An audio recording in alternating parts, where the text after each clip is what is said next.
Chapter 4680. Xiaohua had seen and experienced the apocalypse in the ruins, and he had also saved the ruins. However, at that time, Xiaohua didn't have much affection for the ruins, and Lehua Heavenly Devil was only one person. However, the apocalypse in the 3 continents was different. There were simply too many strange insects, and they were simply too powerful. The battle in the Lingyun side hall had already shown Xiaohua the tragic fate of the 3 continents. However, he still wanted to save the people of the 3 continents with his own strength.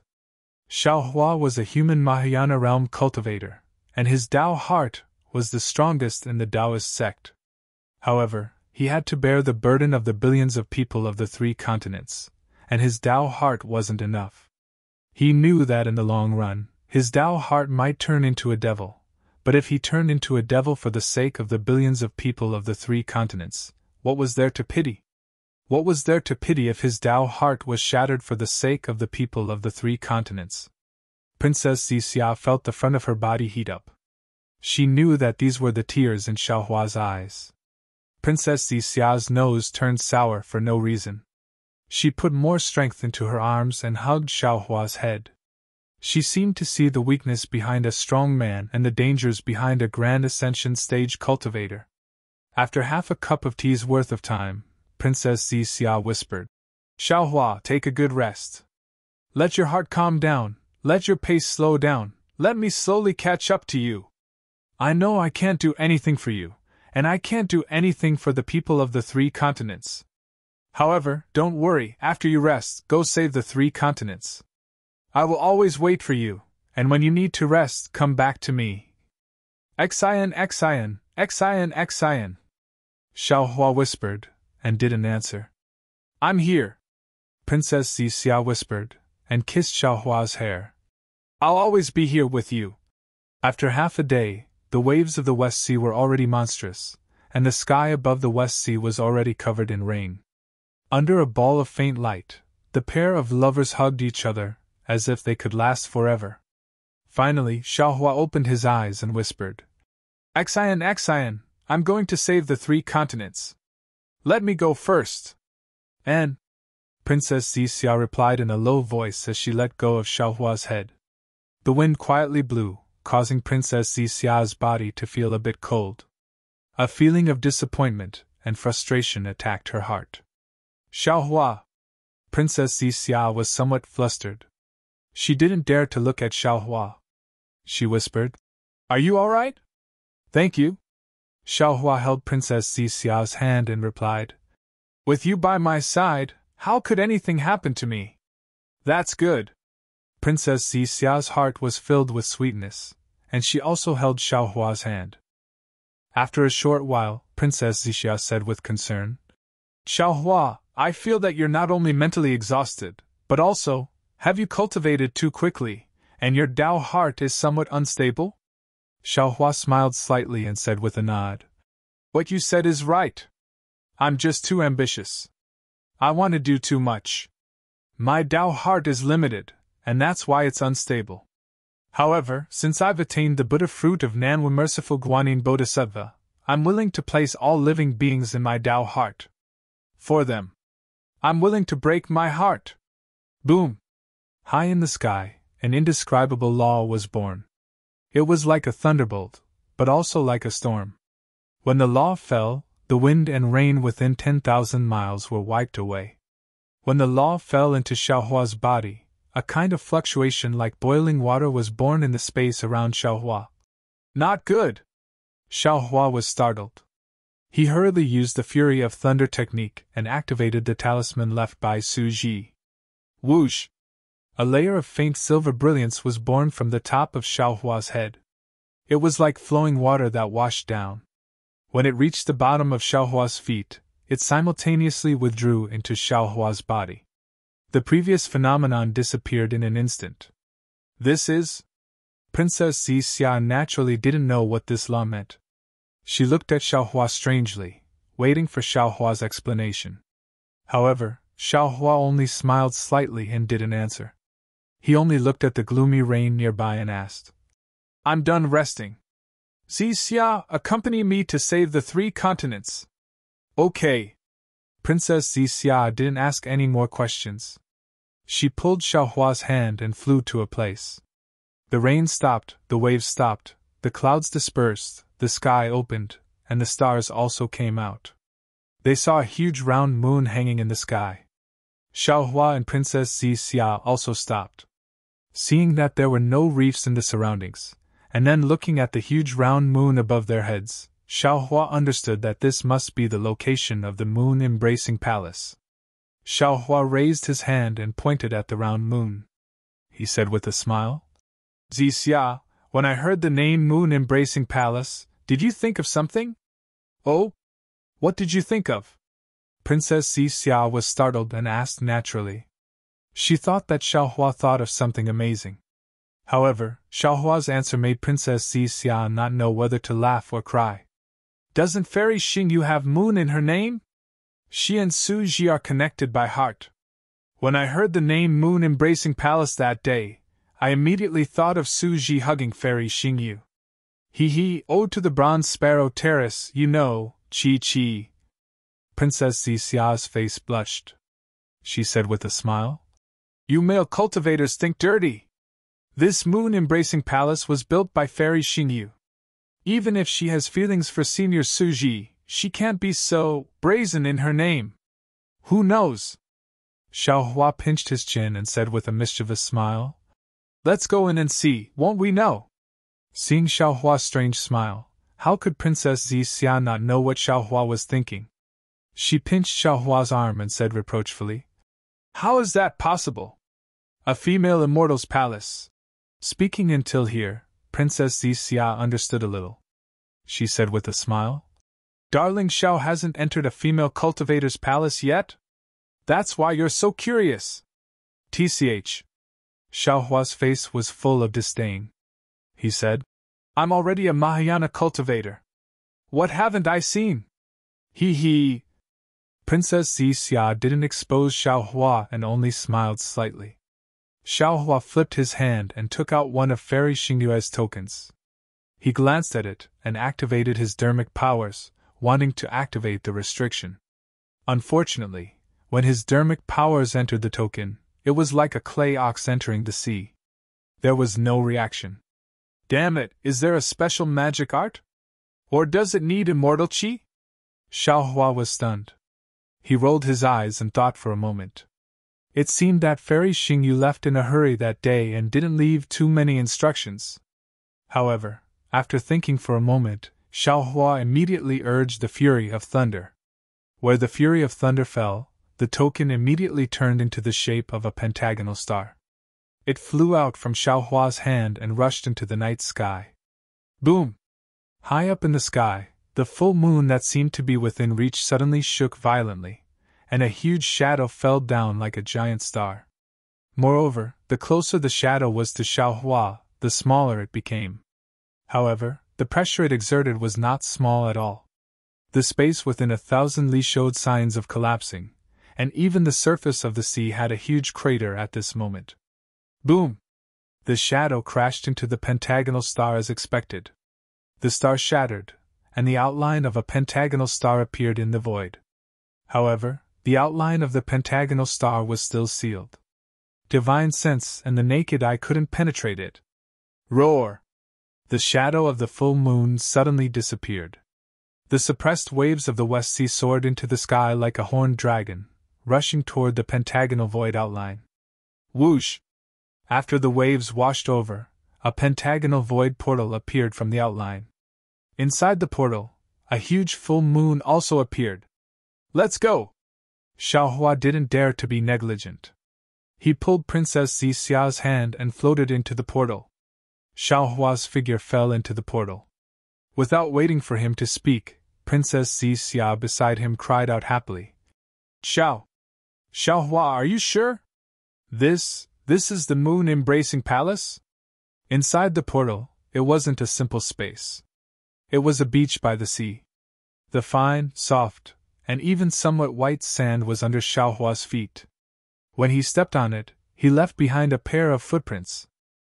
Far away from the fine white sand, layers of blue waves were surging towards Xiaohua like a rising tide. In front of the head of the tide, bubbles mixed with strange seaweed landed on the beach. The sea surface inside the portal was different from the West Sea. There weren't any strong winds or waves. There were only fine ripples. In the distance between the sea and the sky, the sea surface was as tranquil as a woman's eyelashes. On the other side of the beach, there was a bunch of flowers piled up by the sea sand. This bunch of flowers was at least 1,000 zhang in size. There were more than 100 flowers. The roots of all the flowers were inserted into the beach, and the blooming flower buds were blooming in midair. In each flower bud, there was a strange palace hall. And these palace halls were also piled up by the sea sand. The full moon was hanging in the sky. Its splendor was like water. It shone on the beach, sprinkled on the flowers, and even sprinkled on the 100 palace halls. Under the clear moonlight, it seemed as if the sand in the sea was sparkling. No matter if it was the flowers or the palace halls, they all gave birth to a kind of strange beauty. Looking at the casually piled up palace halls that looked like children playing on the beach, Xiaohua touched his nose. He used his finger to point at the 3 big words protruding from the flowers. He smiled bitterly and said, "I can be sure that this is the moon-embracing palace." "Ha ha!" Princess Xixia laughed loudly. She pulled her hand out of Xiaohua's hand and happily jumped around on the beach. She was like a little girl who had been freed from her restraints.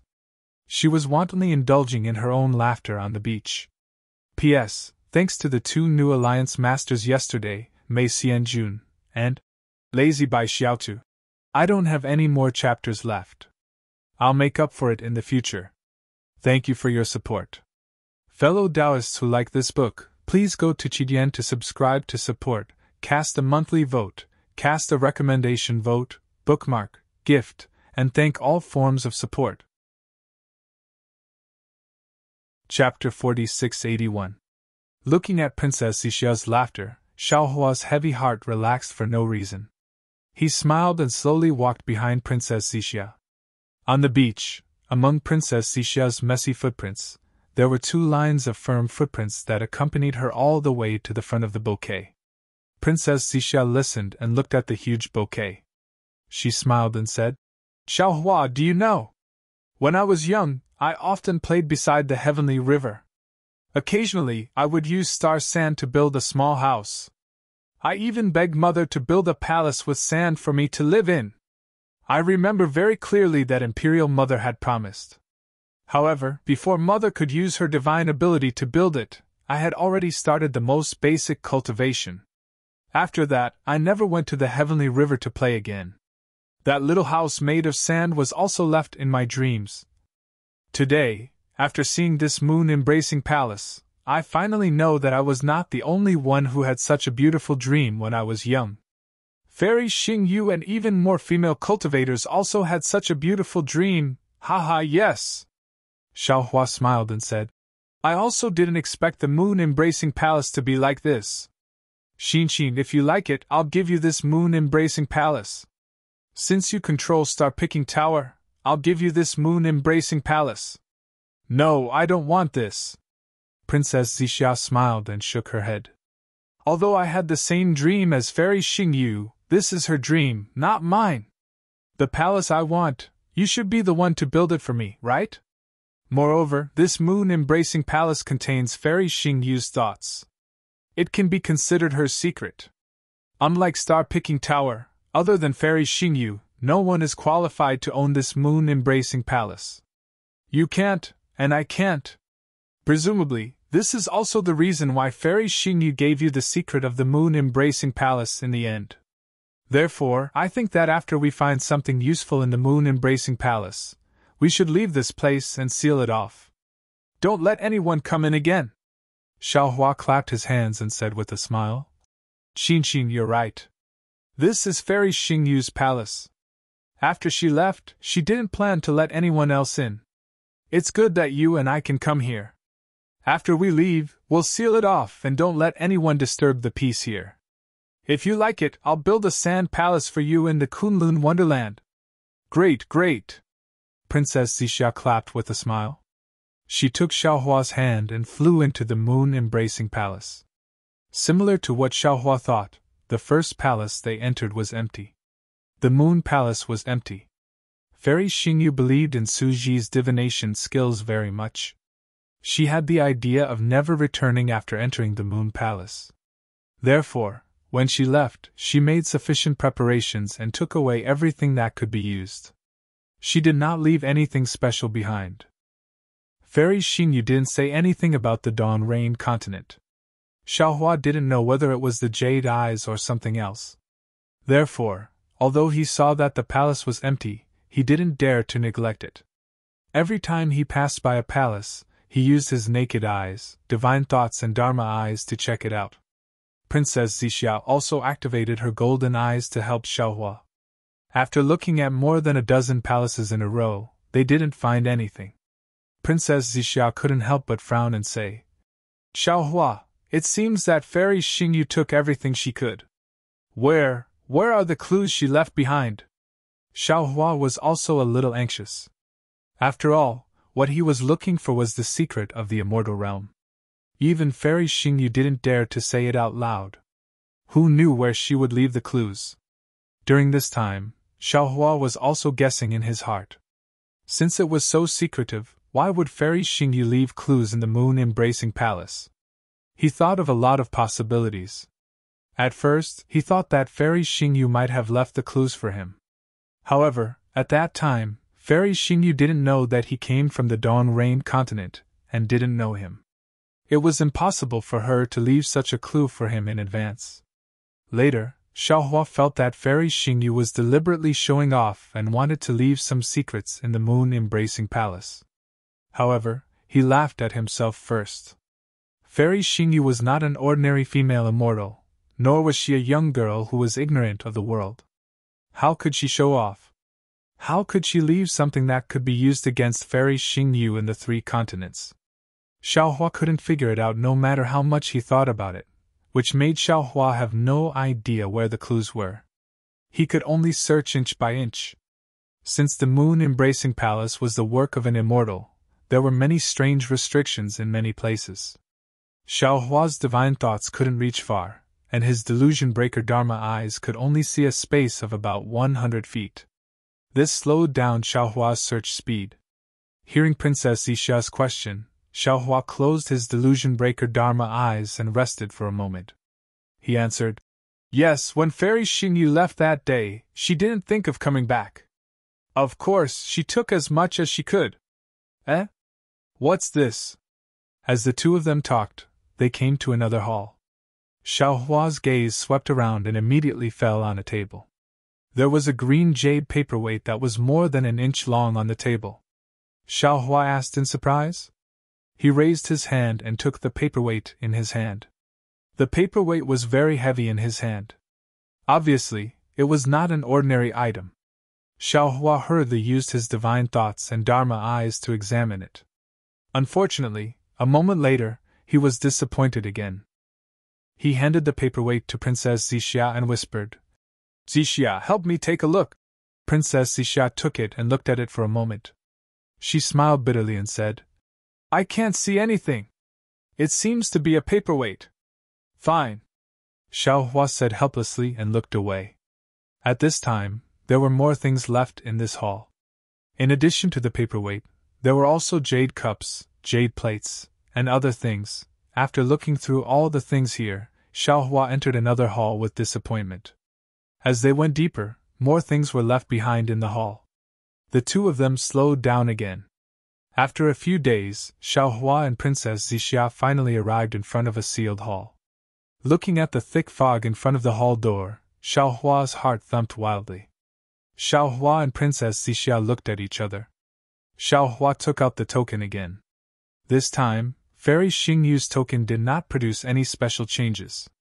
It was only a fist-sized star that rushed into the fog, and the hall door slowly opened.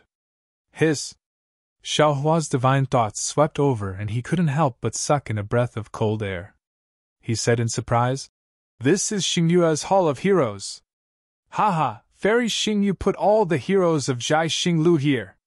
Princess Zixia looked around and saw that under the starry sky, every sculpture was emitting a valiant aura, just like their exciting lives. She couldn't help but smile and say, "If Xiaohua wants to find any clues, I'm afraid it can only be found here." Xiaohua nodded. "Yes, it should be so. This Hall of Heroes contains everything about the 3 continents that Fairy Xingyu searched for.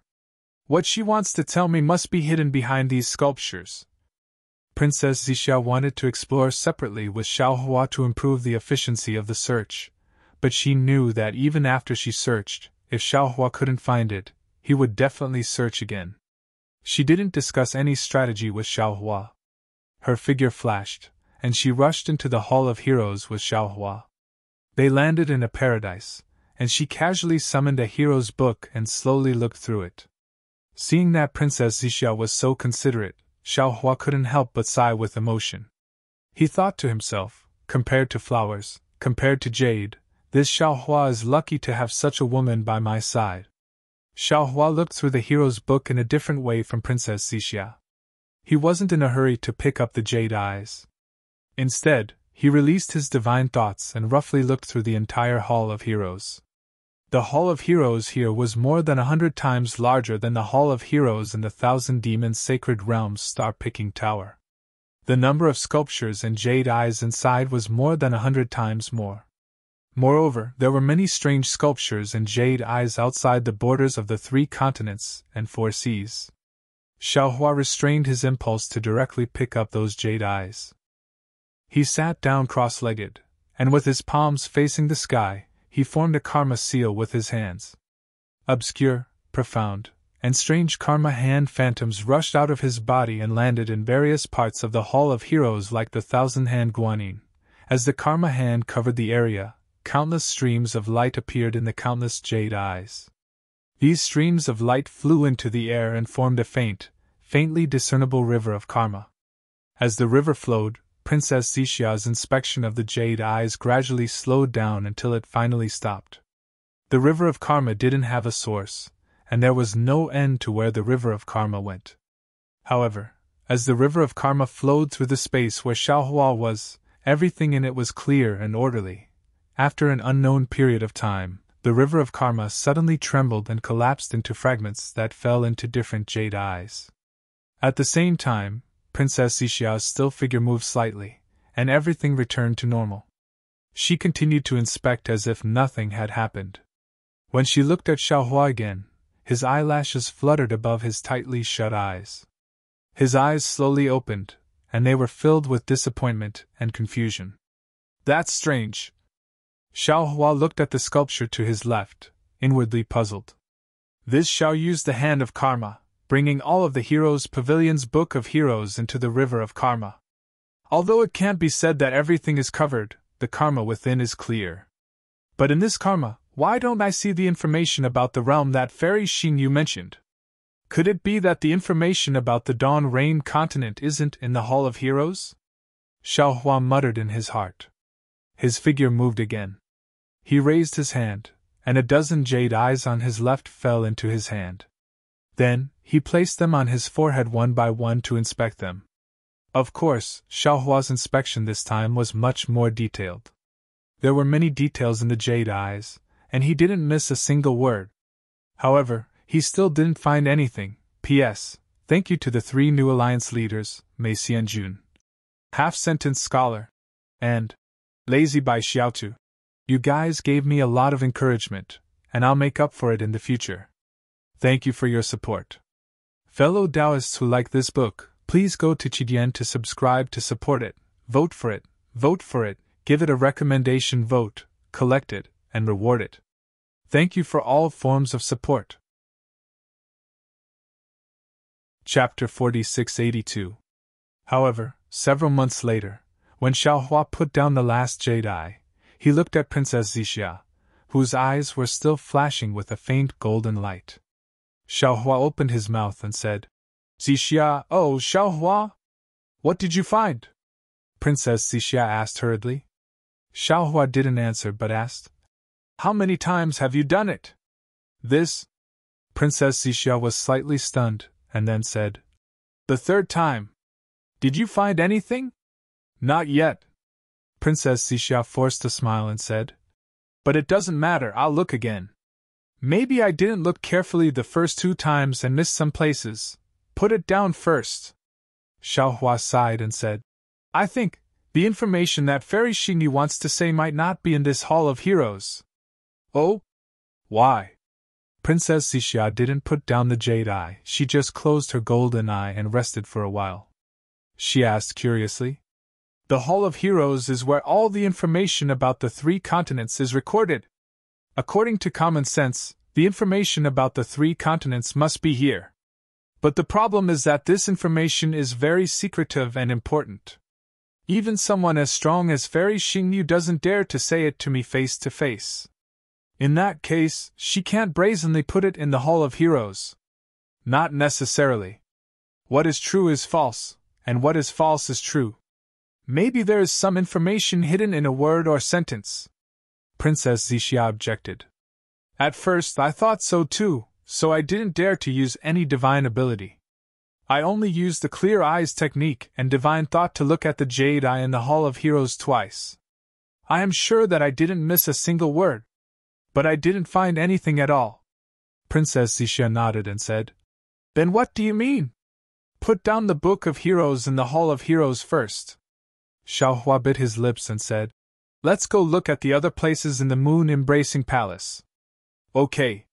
Princess Xixia put the jade eye in her hand back and flew out of the Hall of Heroes with Xiaohua. Outside the Hall of Heroes, there was a rather large hall with some bookshelves and some chairs. The bookshelves were also empty, without any jade eye. Xiaohua habitually released his divine thought to look at the bookshelves first, and Princess Xixia also flew towards the chairs in the distance. After the Hall of Heroes, Xiaohua and Princess Xixia's search speed increased once again. They passed through one palace hall after another and gradually approached the center of the moon-embracing palace. On this day, as they walked out of the palace, they were greeted by an extremely large garden. The garden was filled with a strange fragrance, and there were many strange flowers and plants growing all over the garden. In the middle of all these flowers, there was a strange pavilion that entered Xiaohua and Princess Xixia's eyes. This pavilion was like a hammer, but also like a flower. When Xiaohua looked at it carefully, it looked like a jade cup. The full moon that was previously hanging on the beach was now visible, as if it was above the pavilion. When Xiaohua got closer, the pavilion actually looked like a large hand plucking the full moon from the sky. Moon-embracing palace! Xiaohua cried out involuntarily. Xixia, this is the true moon-embracing palace. Not bad! Princess Xixia nodded and agreed. I've already roughly looked through all the flowers in the garden. There's nothing special about them. Most of these flowers were from the 3 continents, but a small portion of them were from the outer realm. Furthermore, these flowers are pure flowers, not some rare spiritual flowers. Good. Thank you for your hard work. Xiaohua smiled and nodded. When he saw the moon-embracing palace, he already had a feeling that the secret he was looking for should be inside. Then, Xiaohua urged his figure and flew towards the pavilion. Unfortunately, after flying for half a cup of tea's time, Xiaohua passed by layers of flowers, but the pavilion in front of him was still just a pavilion. He couldn't get close at all. Although Xiaohua's divine sense didn't detect any abnormalities, how could he not understand that this must be Fairy Xingyu's method?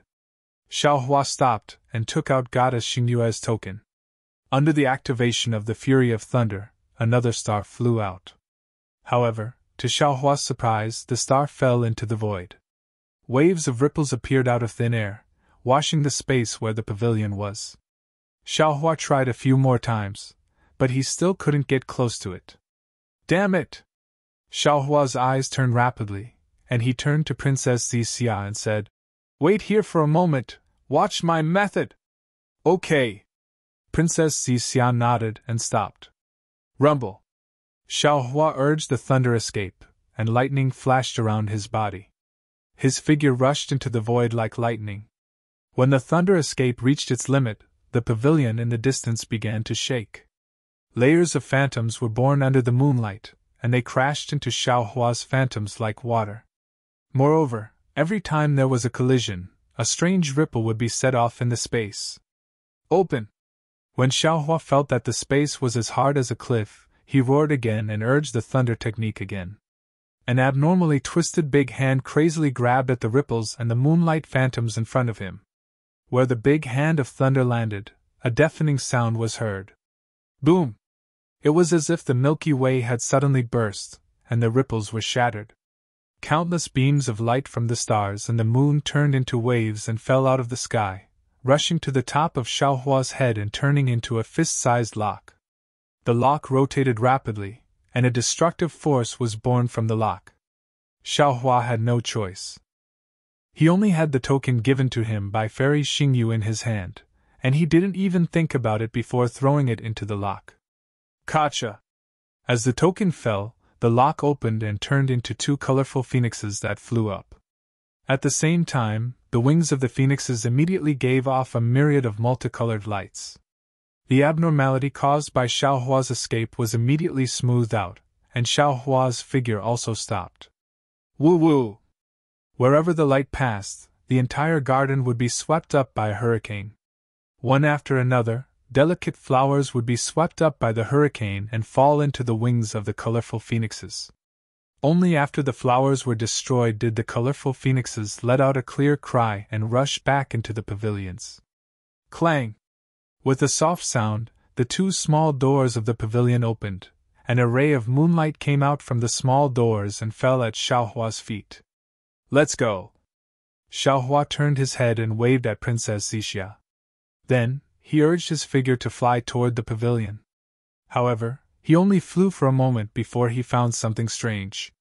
He thought that Princess Xixia, who was behind him, didn't follow him at all.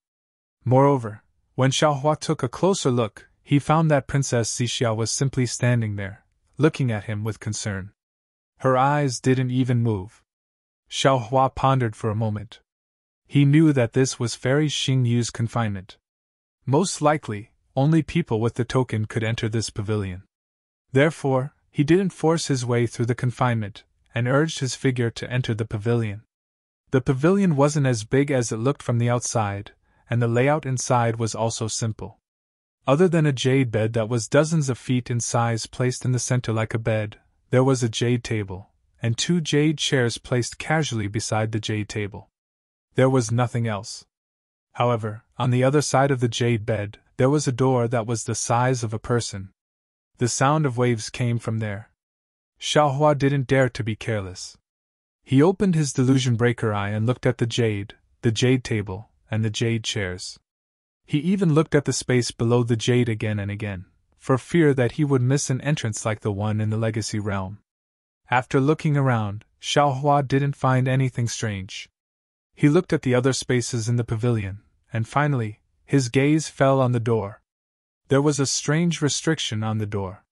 His divine sense couldn't penetrate it, but he could hear the sound of waves. When Xiaohua walked to the door, he looked up and down. When he lifted his foot, to his surprise, his figure easily passed through the door. Outside the door, there seemed to be a space extended out from the pavilion.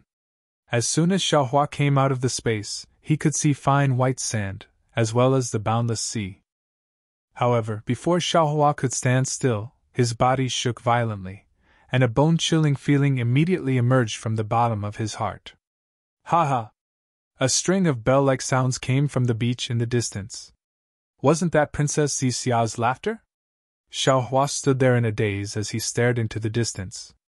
The graceful Princess Xixia was currently pulling her hand out of the other Xiaohua's hand and happily jumping around on the beach, as if she was a little girl who had broken free from her restraints. The other Xiaohua had a smile on his face as he slowly walked behind Princess Xixia. On the beach, among the messy footprints of Princess Xixia, there were two lines of firm footprints that looked very clear. Heaven of transformation! Illusion! Xiaohua couldn't help but think of the illusion. Star Moon Palace. In the ruins? His slightly frightened eyes suddenly flashed with two strings of scarlet flames. However, just as the scarlet flames flashed in his eyes, the illusion on the beach disappeared again. Another Princess Xixia and another Xiaohua disappeared at the same time. Only 2 rows of messy footprints were left on the beach. 2 pairs of firm footprints were left on the beach. Oh! Xiao Hua was stunned. He focused his eyes again and released his divine sense. Sure enough, the beach was still the same beach and the sea breeze was still the same sea breeze. There were no more two people. Phew! Xiao Hua let out a sigh of relief. He lowered his head and looked around. He saw that he was on a platform with a praying mat on it. On one side of the praying mat was a book. This book was different from the books Xiao Hua had seen before. It looked extremely old. Xiao Hua didn't rashly pick up the praying mat and book. Instead, he opened his delusion breaker eye. However, Xiao Hua was disappointed after a short moment. Because the praying mat still had some brilliance like silk, the book simply couldn't be seen with his delusion breaker eye. In other words, this book was an ordinary item. Xiao Hua picked up the praying mat and carefully looked at it. Soon after, he raised his hand and was about to pick up the book again. However, at this time, there was another, ha-ha, sound of laughter. Xiao Hua raised his head. Sure enough, the illusion from before was born again. P.S. Fellow Taoists who like this book, please go to Qidian to subscribe to support, vote for a monthly vote, vote for a recommendation vote, collect a gift, and thank you for all forms of support. Chapter 4683. This time, Xiao Hua did not deliberately disturb the illusion. Instead, he pinched his chin and looked into the distance, quietly waiting for the illusion to develop. The illusion did not last long. When Xiao Hua and Princess Zixia walked to the bouquet, the illusion ended. The entire beach returned to its original calm state. I understand now. Xiao Hua looked at all this thoughtfully. Fairy Xingyu must have missed Suji, so she set up an illusion here to record the scene of Suji coming to the moon-embracing palace. When Fairy Xingyu missed him, she would come and take a look. No wonder Fairy Xingyu didn't want to give the moon-embracing palace to me. This contains the feelings of a girl. How could she be embarrassed to let others know? These feelings are the proof of time. Fairy Xingyu couldn't bear to destroy them, so she left them here. If I hadn't helped Fairy Xingyu and Suji fulfill their long-cherished wish, how could Fairy Xingyu have let them in? If that's the case, what is recorded in this book? Thinking about this, Xiao Hua raised his hand to take the book. When his fingers touched the book, a corner of the book turned into ashes with a whoosh. Ah! Xiao Hua was greatly alarmed. His hand stopped, and he cried out in disbelief. This is a book used by the secular world. The moon-embracing palace was built by immortals. Xiao Hua would not be surprised to see any strange things in it. However, on this platform, where Fairy Xingyu missed Suji, there was a book used by the secular people. Moreover, it was a book from who knew how many years ago. A book that had turned into ashes and would disappear with a touch. How could Xiao Hua not be surprised? Suddenly, Xiao Hua quivered. His tenacious Tao heart could not help but tremble. He finally understood what Fairy Xingyu meant. If there was no accident, the secret of the 3 continents was in this book that had turned into ashes. The secret that even Fairy Xingyu did not dare to reveal must have been recorded in the scroll for some reason that Xiao Hua did not know. Since the scroll had already turned into ashes, Fairy Xingyu did not destroy it. Of course, there were other things recorded in the scroll that Fairy Xingyu could not bear to destroy with her own hands. Instead, she made use of the power of time to make everything disappear. In particular, Fairy Xingyu had said clearly that it would depend on Xiao Hua's luck and magical power. If Xiao Hua had used his Dharma power to pick up the scroll like he had picked up the futon, then the scroll would have been completely turned into ashes. Xiao Hua would not have been able to explore the secrets inside. But even so, the entire scroll had already turned into ashes. How could Xiao Hua see what was inside? Xiao Hua held his breath and slowly retreated. Once he was some distance away from the scroll, his mind raced as he searched for a spell that he could use. However, after the time it took to drink a cup of tea had passed, Xiao Hua's forehead began to sweat. It seemed to be a simple matter, but he didn't have the slightest clue. Moreover, he knew that since Fairy Xingyu had dared to leave the scroll here, she must have understood that if she was not proficient in the law of time and could reverse the flow of time on the scroll, who could restore a scroll from tens of thousands or even hundreds of thousands of years ago to its original state? What should I do? What should I do? Xiaohua was burning with anxiety, his eyes fixed on the decayed scroll. Pa! Suddenly, Xiaohua raised his hand and hit his forehead.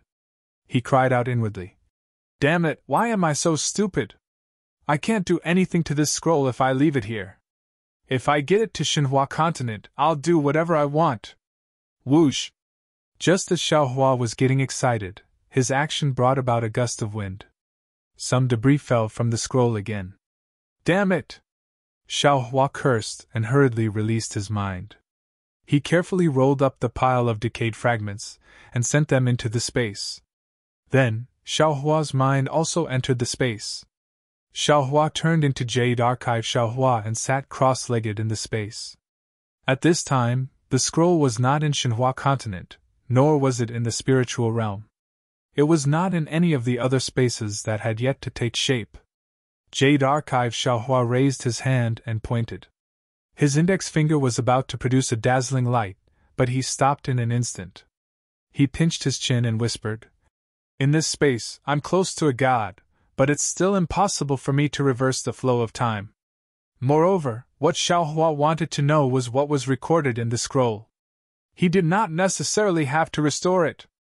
In this space, this scroll has already decayed. Any magic spell or even a wisp of wind can destroy it. But in this space, I can make it as hard as iron. Even a magic spell won't damage it, so why would I need to make such a big fuss? Thinking about this, Jade Archive Xiaohua gently raised his hands and placed them on the decayed scroll. As his palms closed, a purple mist appeared in his eyes. Ancient characters were reflected in his eyes. Yan Province's strange spirits, ah? Jade Archive Xiaohua was slightly stunned. With a thought, another book appeared out of thin air. Wasn't it the other? Gan Province's strange spirits. Immediately, Jade Archive Xiaohua looked at the decayed Gan Province's strange spirits, while slowly opening the other book to compare. The so-called Records of the Ghosts and Monsters of Gun Province was nothing more than a collection of stories about ghosts and monsters passed down by word of mouth in Gun Province. They might have something to do with Taoism, Confucianism, or some ghosts and monsters. It was impossible to verify whether they were true or false. Moreover, this book was for people to use in their leisure time. It had no value at all. Xiaohua read more than half of it. Although the things inside were somewhat different from the ones in his hands, most of them were similar. The reason for the changes could only be because of the passage of time and the changes in the records. Seeing that he had reached the last page of Gan Province's Strange Spirits, Jade Archive Xiaohua suddenly stopped. This was because at the end of the decayed book, there were some small words written with an ink brush. Wasn't it left behind by Fairy Xingyu? Jade Archive Xiaohua took a deep breath, and his eyes flickered with extraordinary splendor. He read word by word. Moon-embracing palace has already begun to take shape, and Suji has placed his mind on finding clues to return. He would go out from time to time, and I would use my divine arts to investigate when I was bored to death. However, I still underestimated the power of that book Immortal. This divine ability actually backfired, causing me to instantly go berserk when I obtained a great secret. My body couldn't move. Suji returned and helped me heal. He also took out this Gan Province's Strange Spirits, saying that he was afraid that I would be lonely, and then bought it with 4 copper coins. I felt sweet in my heart and asked him to read it for me. This was originally an unreasonable request, but he really agreed. There were 47 stories in the book, and he read one story every day for 47 days. After 47 days, my injuries were much better and I could move again. Only then did he feel relieved and leave. I flipped through the book and sighed. If he didn't have me in his heart, how could he be so patient to accompany me? But if he had me in his heart, why couldn't he say it? He read 47 stories for me. Today, I will also write a story for him, a story that he has never heard before. A long, long time ago, there was a big mountain in the east of Gan province. A group of people lived on the mountain. These people practiced magic and were very powerful. They had the ability to move mountains and fill seas. At the foot of the mountain, there were 6 tribes. The people of these 6 tribes were very ignorant. Not only did they not know how to cultivate, but even their lives were very difficult. Often, they did not have enough clothes to cover their bodies and food to fill their stomachs. Later, the people on the mountain occasionally saw the difficulties of these tribes and casually taught them some life skills, such as farming, fishing, hunting, etc., so that they could have the ability to survive. After a long time, some people in these tribes became ambitious and began to enslave others in order to obtain more food. However, after they controlled the entire tribe, they discovered other tribes. Thus, the tribes began to kill each other. The originally peaceful lives were disrupted. Every day, they could hear wails and cries of pain. The killing became more and more widespread. In the end, all 6 tribes at the foot of the mountain participated. Some people began to have ulterior motives, and some tribes formed an alliance to fight against other powerful tribes. The sound of killing and the smell of blood spread to the top of the mountain and affected the people's cultivation. They were very curious as to what had happened. However, when they found the reason, they were helpless. They did not know why a good thing had turned into a bad thing. Although they were very powerful, they could not change the greed of these tribes. Moreover, they also knew that if there was no good solution, these tribes would be destroyed in the end. In the end, someone came up with a solution that was not really a solution, which was to dig 5 extremely deep abysses between the 6 tribes so that the 6 tribes could not kill each other. After the abysses were dug, the 6 tribes could no longer kill each other. Moreover, as time passed, the 6 tribes had forgotten the past and thought that they were the only tribes at the foot of the mountain, and that there were only as many tribes at the foot of the mountain. Hee. I don't know if Suji will like this story. However, he is so dull that he will definitely just nod. Alas, it's really boring. Xiaohua read the Jade Archive very puzzledly. To be honest, this story had neither literary talent nor suspense. Although it was written by a female immortal who was as beautiful as a flower, other than the graceful handwriting, it could not be compared to the previous 47 stories. Jade Archive Xiaohua did not know if Suji had nodded and praised it back then. In any case, he had directly given Fairy Xingyu a thumbs up. However, after giving her a thumbs up, Jade Archive Xiaohua thought about how a female immortal had actually tried her best to make up a story in order to please others. Based on this friendship alone, Jade Archive Xiaohua was too embarrassed to give her a thumbs up. Therefore, Jade Archive Xiaohua crossed his ring finger and gave Fairy Xingyu a middle finger. P.S. Fellow cultivators who like this book, please go to Qidian to subscribe to support, vote for a monthly vote, vote for a recommendation vote, bookmark, and reward. Thank you for all forms of support. Chapter 4684. After expressing his respect for Fairy Xingyu, Xiaohua had no choice but to read the Jade Archive again from beginning to end. This was because he really could not find any clues from the story. But when he saw the part about causing me to go crazy in an instant after obtaining a great secret, his heart skipped a beat. What kind of magic is this? How could it cause a fairy to go crazy in an instant? What great secret did you find out that made Fairy Xingyu so surprised? Xiaohua thought to himself. There are many ways to explore secrets, such as my karma hand, Suji's divination skills, and even the secret skills of Qingqiu Mountain. Suji only mentioned his divination skills, but he did not mention that Fairy Xingyu knew divination skills. However, Fairy Xingyu also said that she also knew many secret skills of the immortal world, such as the Delusion Breaker Magic Eye. Both the Punishment Palace and the Palace of Justice are famous institutions in the immortal world. In that case, Fairy Xingyu should also know the secret skills that Suji knew. Of course, we can't rule out the possibility that Suji's divination skills came from Qingqiu Mountain and Fairy Xingyu did not know them. But this is unlikely. As for a secret technique that could cause a fairy to suffer cultivation deviation, It must be a secret technique that has extremely high requirements on the mortal body.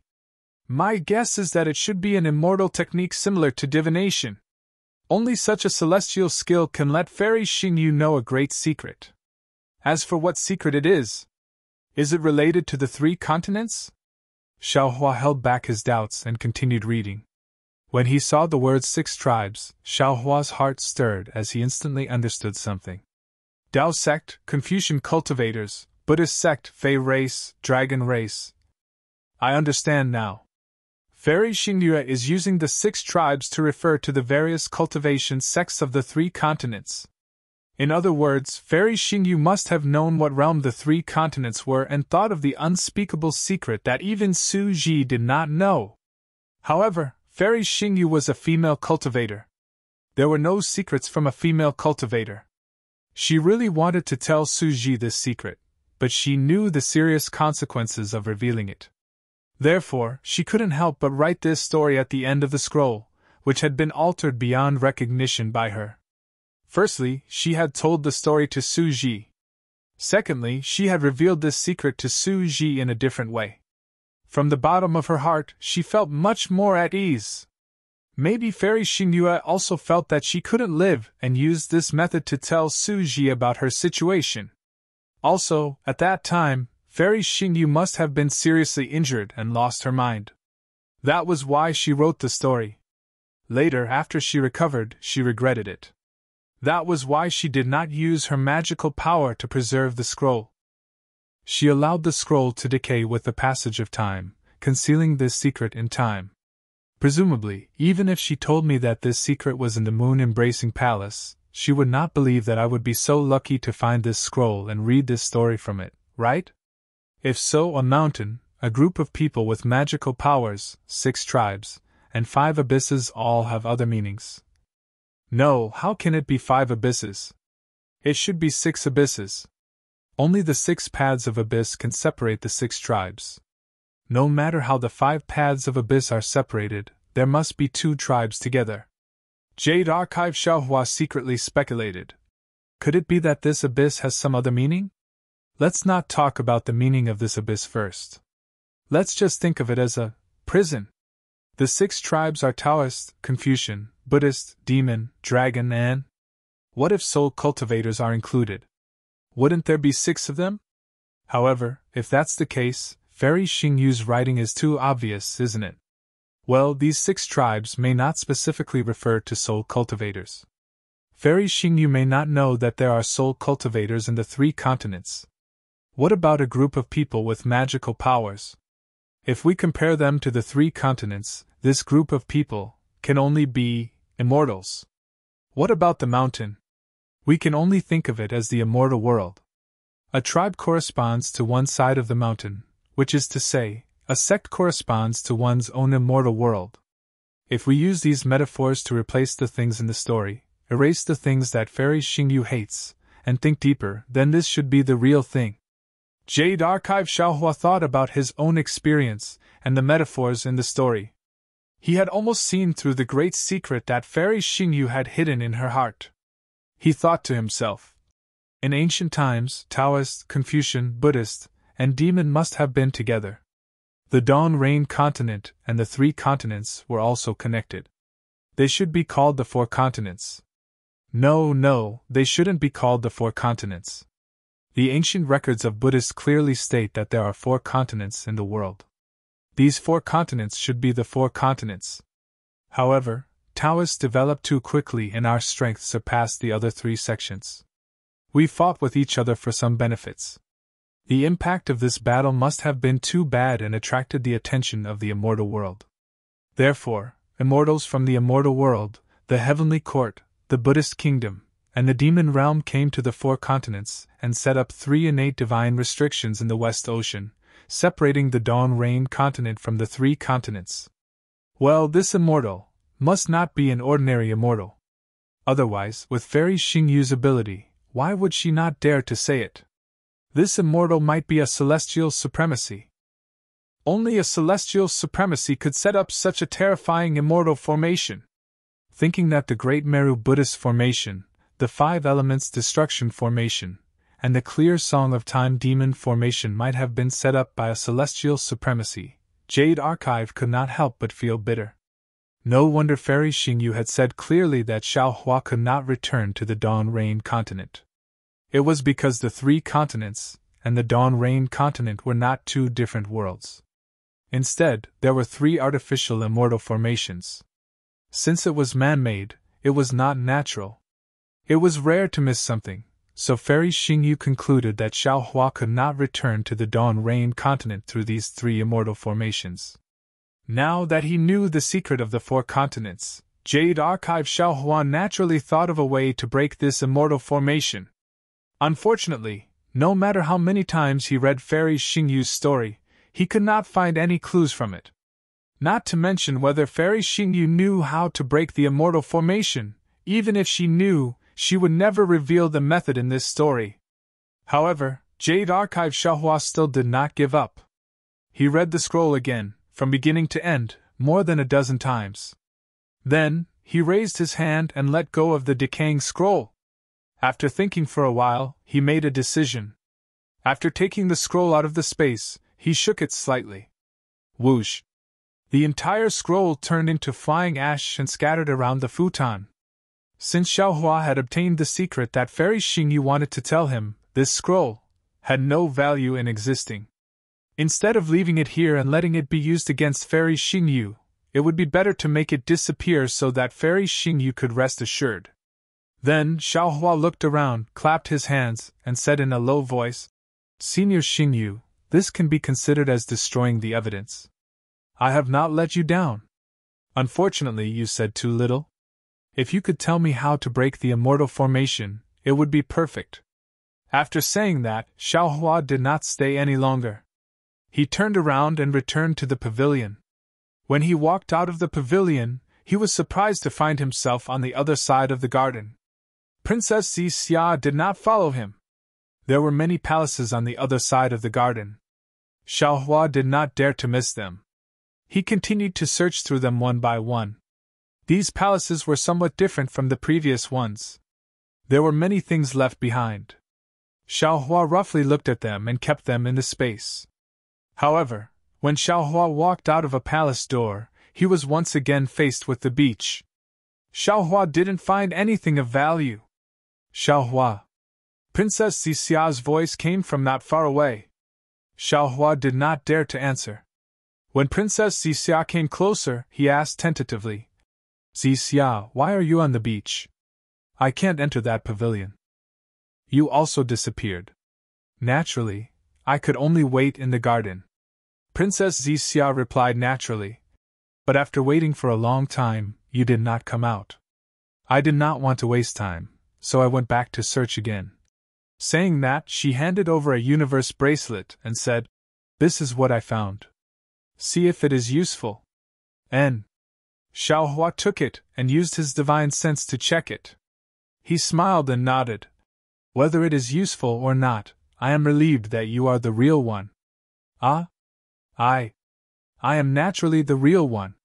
Could it be that you encountered something in the pavilion?" Princess Xixia was shocked. Nothing. Xiaohua said with a smile. "This is Fairy Xingyu's moon-embracing palace. There should not be any special illusion. I was thinking too much." Seeing that Xiaohua was unwilling to say more, Princess Xixia was not as curious as ordinary female cultivators. She only nodded and said, "It's good that you know. Shall we continue to search? Or leave this place?" "Let's leave," Xiaohua replied. Although Xiaohua did not say much, Princess Xixia had already sensed it. She smiled and said, "Then, congratulations, darling Xiao." Alas, it is not good news. Although Princess Xixia did not ask, Xiaohua did not intend to hide it from her. He replied, "It can even be considered bad news." "It can't be." Princess Xixia was puzzled. "We worked so hard to find this place and spent so much effort to investigate. What we found is actually bad news." "Yes." Xiaohua looked at Princess Xixia and explained, "Xixia, this news is of no help to us in dealing with the world-destroying strange insect. However, you must remember that you cannot reveal a single word of what has happened here. Don't worry about this. Princess Xixia smiled and said, This concubine still has this bit of awareness. That's good. Xiaohua pulled Princess Xixia's hand and flew her towards the pentagonal outline in the distance. He said, Let's talk as we walk. P.S. Fellow Taoists who like this book, please go to Qidian to subscribe to support, vote for a month, vote for a recommendation, collect, reward, and thank all forms of support. Chapter 4685. Xiaohua and Princess Xixia's figures fell into the outline of a pentagon. Seeing the light overflowing from the left and a heavy pressure falling down, Xiaohua understood that he and Princess Xixia had been teleported out. Sure enough, after a short moment, a five-colored brilliance appeared in front of Xiaohua. When Xiaohua rushed into the brilliance, the heavy pressure around him lightened and he saw a blue sky in front of him. Hua hua! The sound of waves came from Xiaohua and Princess Xixia. Princess Xixia lowered her head to look, then a golden color appeared in her eyes. She looked into the distance for a moment and said with certainty, This is still the West Ocean, but it's a lot farther from where we were before. It might be 200,000 miles away, okay. Xiaohua nodded and ordered, Take me to the West Ocean Dragon Palace. However, without waiting for Xiaohua to finish speaking, the sound of wind whistling suddenly rose high up in the sky. A valiant origin sense rose up from the sea surface in the distance and swept towards Xiaohua's location. It seemed as if a powerful sea race had discovered Xiaohua's appearance. Humph! Xiaohua coldly snorted as he released his divine sense to meet the attack head-on. However, wherever his divine sense passed, crackling sounds could be heard as countless tiny spatial ripples appeared. Moreover, when these ripples collided with each other, spatial bubbles that were barely visible to the naked eye could be seen rising. Although these bubbles were small, they contained an extremely powerful might. Boom! When the divine sense collided with the origin sense, the bubbles frantically exploded. Not only did the West Ocean's surface set off waves that soared to the sky, even a powerful hurricane appeared high up in the sky, tearing apart the few clouds. Xiaohua Taoist Xiao! A voice that Xiaohua was extremely familiar with suddenly sounded. You! How could you be here? How did you come here? How come I didn't find any trace of you? If it was someone else who said this, Xiaohua would definitely snort disdainfully. Did he need to tell others where he was going? If he came here, would others definitely be able to find him? However, when this voice sounded, Xiaohua didn't seem to feel that the other party was asking too much. Instead, he smiled and said, This Xiao came from a secret place. That place is rather special. Perhaps fellow Taoists can't sense this Xiao's traces. If there's a place in the West Sea that I don't know about, it's probably where that person is. The owner of the voice had yet to appear, but the voice sounded as if it was right next to Xiaohua's ear. That person has been using every possible means to search for the Star Moon Palace. He must be thinking of returning there. Now that you've come out, that person hasn't. Could it be that they've already gotten what they wanted? At this moment, the seawater below Xiaohua suddenly rippled. The ripples formed weird grains which seemed to be in the seawater or the void where the seawater was. When the grains slightly twisted, a huge colorless shell appeared from the grains. Wasn't that colorful sea god shell? Ever since Xiaohua fought the rainbow sea god seashell in the Thousand Demons Sacred Realm, he hadn't heard any news of her. Later on, when Xiaohua learned that the West Sea Dragon King had gone missing, he naturally thought of Xiao Bai and the rainbow sea god seashell. However, Xiao Bai's strength was still shallow. It was indeed beyond his ability to become the Dragon King of the West Sea.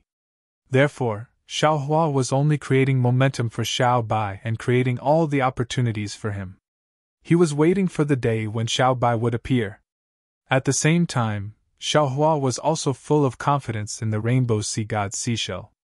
No one in the three continents understood the terror of the rainbow sea god seashell better than him. Since the rainbow sea god seashell could create a demon race great sage, creating a West Sea Dragon King shouldn't be too difficult. Xiaohua wasn't surprised by the rainbow sea god seashell's question. Since the Gochun Immortal Emperor and the Dipankara archaic Buddha knew about fairies Xingyu and Su Ji, how could the rainbow sea god seashell, as the ancestor of the thousand demons' sacred realm, not know about them? It was just that these people were trying their best to protect their secrets.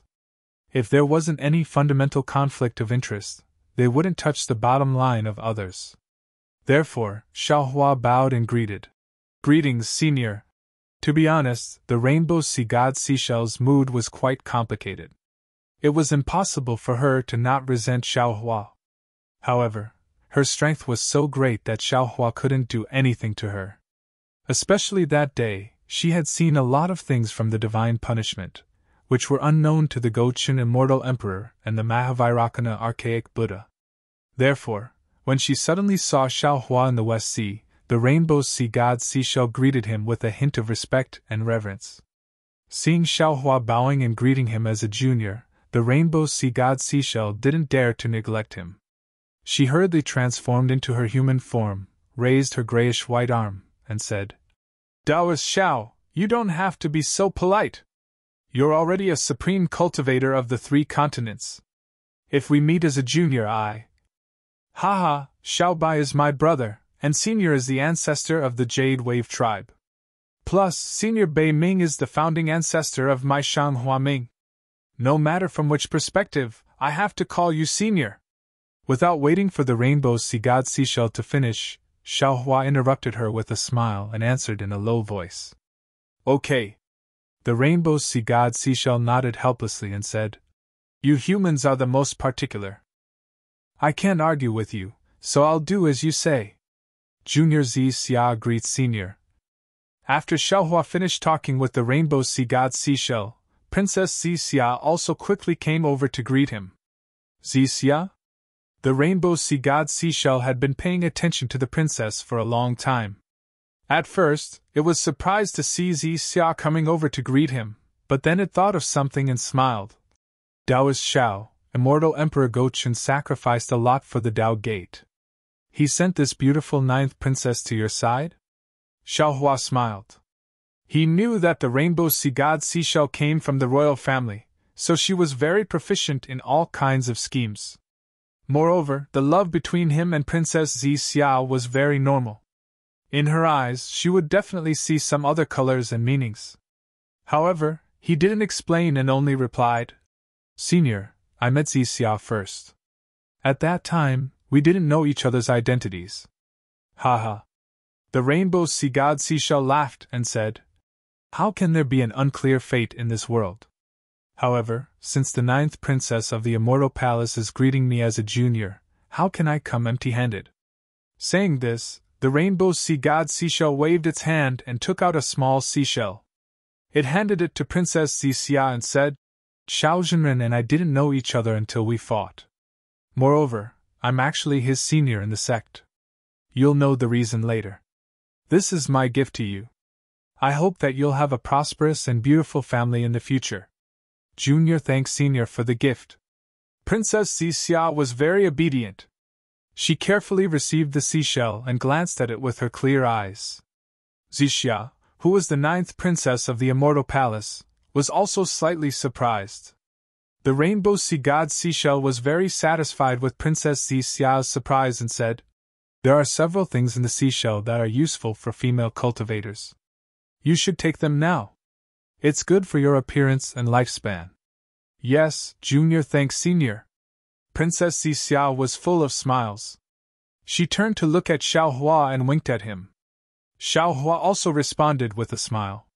He knew that Princess Xia had seen through his little scheme.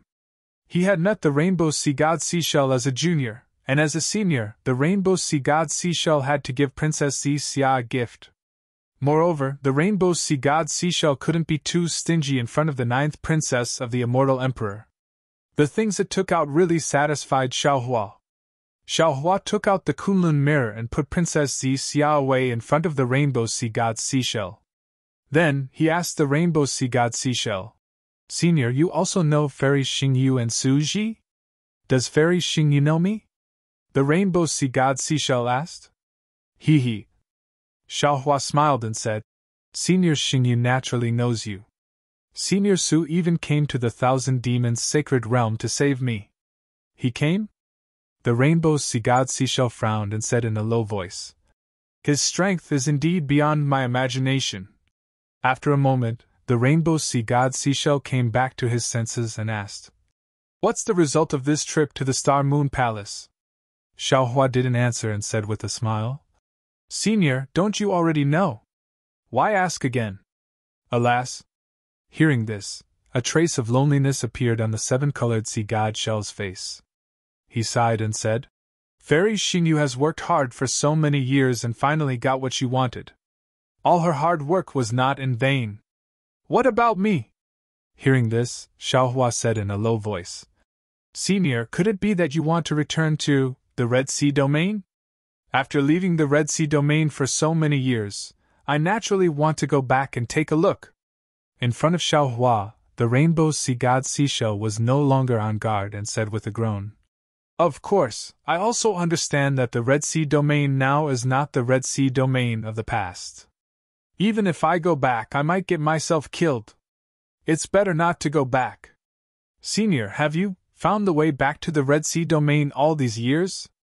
Xiaohua asked tentatively. The seven-colored sea god shell looked at Xiaohua unhappily and said, In my early years, I fled to the 3 continents and lived in fear every day. I was afraid that the sea race would chase after me. Who would think of finding the way back to the Red Sea Domain? I don't think so. Senior, you've been in the 3 continents for so long, and you haven't thought of going home. Xiaohua continued to ask. It's not that I haven't thought of going back. When I was free, I explored the surroundings of the realms. The Rainbow's Sea God Seashell replied. However, the realms of the 3 continents are very strange. There is no space passage to the outside realms in the nearby space. The turbulence in the realms that I entered has long disappeared, and I can't find any trace of it. Moreover, I'm different from Fairy Xingyu. She knows where she should go, but I don't. So if I want to go back, it's very difficult. P.S. Fellow cultivators who like this book, please subscribe to it at Qidien. Vote for it, give it a recommendation vote, collect it, and give it a tip. Thank you for all your support. Chapter 4686. The 3 continents may not have a way to the Red Ocean Domain, but the 10,000 demon realm where Senior Bei Ming is in might have one. Xiaohua smiled and asked tentatively, Senior, can you think of a way to go to the 10,000 demon realm? The 10,000 demon realm! The Rainbow Sea God shell squinted its eyes and smiled. I've heard about this from Little White Dragon and roughly know what happened to Bei Ming in the 10,000 demon realm. However, as of now, I haven't found a space passage to the 10,000 demon realm. If you find it, please tell me. I'll have to pack up and prepare to escape. Hiss. Hearing this, Xiaohua gasped and exclaimed, Senior, could it be, you know those strange insects? The Rainbow Sea God shell opened its mouth and hesitated for a moment before speaking. I don't know if it's appropriate for me to tell you, Senior, please tell me. Xiaohua said with a serious face. Now that things have come to this, no matter how powerful these strange insects are, what can be worse than the end of the world? Moreover, to be honest, I already have some ideas about how to kill these strange insects. Kill the strange insects? The Rainbow Sea God shell smiled coldly and looked at Xiaohua. What's the use of killing 1 or 2 strange insects? Only by killing all the strange insects can the 3 continents truly escape the tragedy of the end of the world. Xiaohua, you're really arrogant. You don't know what kind of enemy you're facing, and you don't know the origin of these strange insects. It's really, the ignorant are fearless. I really don't know the origin of these strange insects. Senior, please teach me. Xiaohua asked honestly. When I was young, I liked strange things, so I often checked on Beiwen in the Luli Pavilion. That Beiwen recorded some strange things in the Red Ocean Domain, and even the nearby domains. There seems to be a record of these strange insects. The Rainbow Sea God shell explained.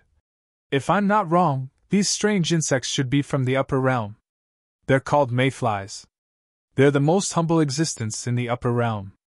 It seems that their biggest role is to devour the dust and waste of the upper realm.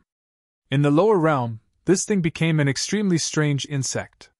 There was once a realm near the Red Sea domain called the River Domain. This Red Sea domain was plagued by this Red Sea mayfly and almost destroyed the world. What happened in the end? Why didn't they destroy the world?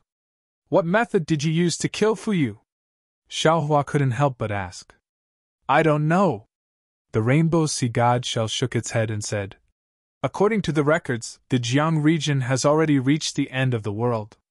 A few races inside want to escape, but the void is filled with mayflies. They can't escape even if they want to. However, in just one night, the golden light filled the entire river region. When the golden light disappeared, all of the mayflies also disappeared. Later on, according to a secret leaked out by a royal family in the Jiang region, it was possible that some existence in the upper realm noticed the abnormality and took action to bring the mayflies back to the upper realm. Damn it! Xiaohua suddenly cursed inwardly and thought, I understand now. Could it be that these mayflies were brought here by the Star Moon Palace's discussion? What boat from that river brought it to the 3 continents? However, Xiaohua immediately shook his head again. That's not right. I saw Fuyu first, and Xianhong discussed the law later. How could these strange insects reach the 3 continents before the Star Moon Palace appeared?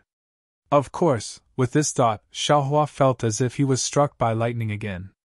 His body shook violently, and he completely understood that these strange insects must be Fuyu. They were also the black dots he saw in the spatial vein because the law of time on the Xianhong River couldn't be measured by common sense. Seeing Xiaohua like this, the rainbow sea god shell frowned and asked curiously, Taoist Xiao, what's wrong? Senior. Xiaohua thought for a moment, and said very sincerely, Junior feels that no matter where Senior came from, since you're already living in the 3 continents, you should do something for the 3 continents. Do what? The 7-colored sea god seashell sneered and replied, What can I do? I've even been deprived of the sea god's bloodline. What else can I do? Hearing this, Xiaohua felt a little embarrassed. However, before he could say anything, the rainbow sea god shell shouted hysterically, The heavens are really unfair to me. Even if I've done something wrong, I've still been punished. My children have also been affected. But why is it that just when I saw hope, just when I saw the birth of the sea god's bloodline, the 3 continents have an apocalyptic warning? You don't know what these Fuyu mean, but how can I not know? Wherever the Fuyu you go, everything becomes barren. No resistance can escape from the Fuyu you. Forget it, so be it.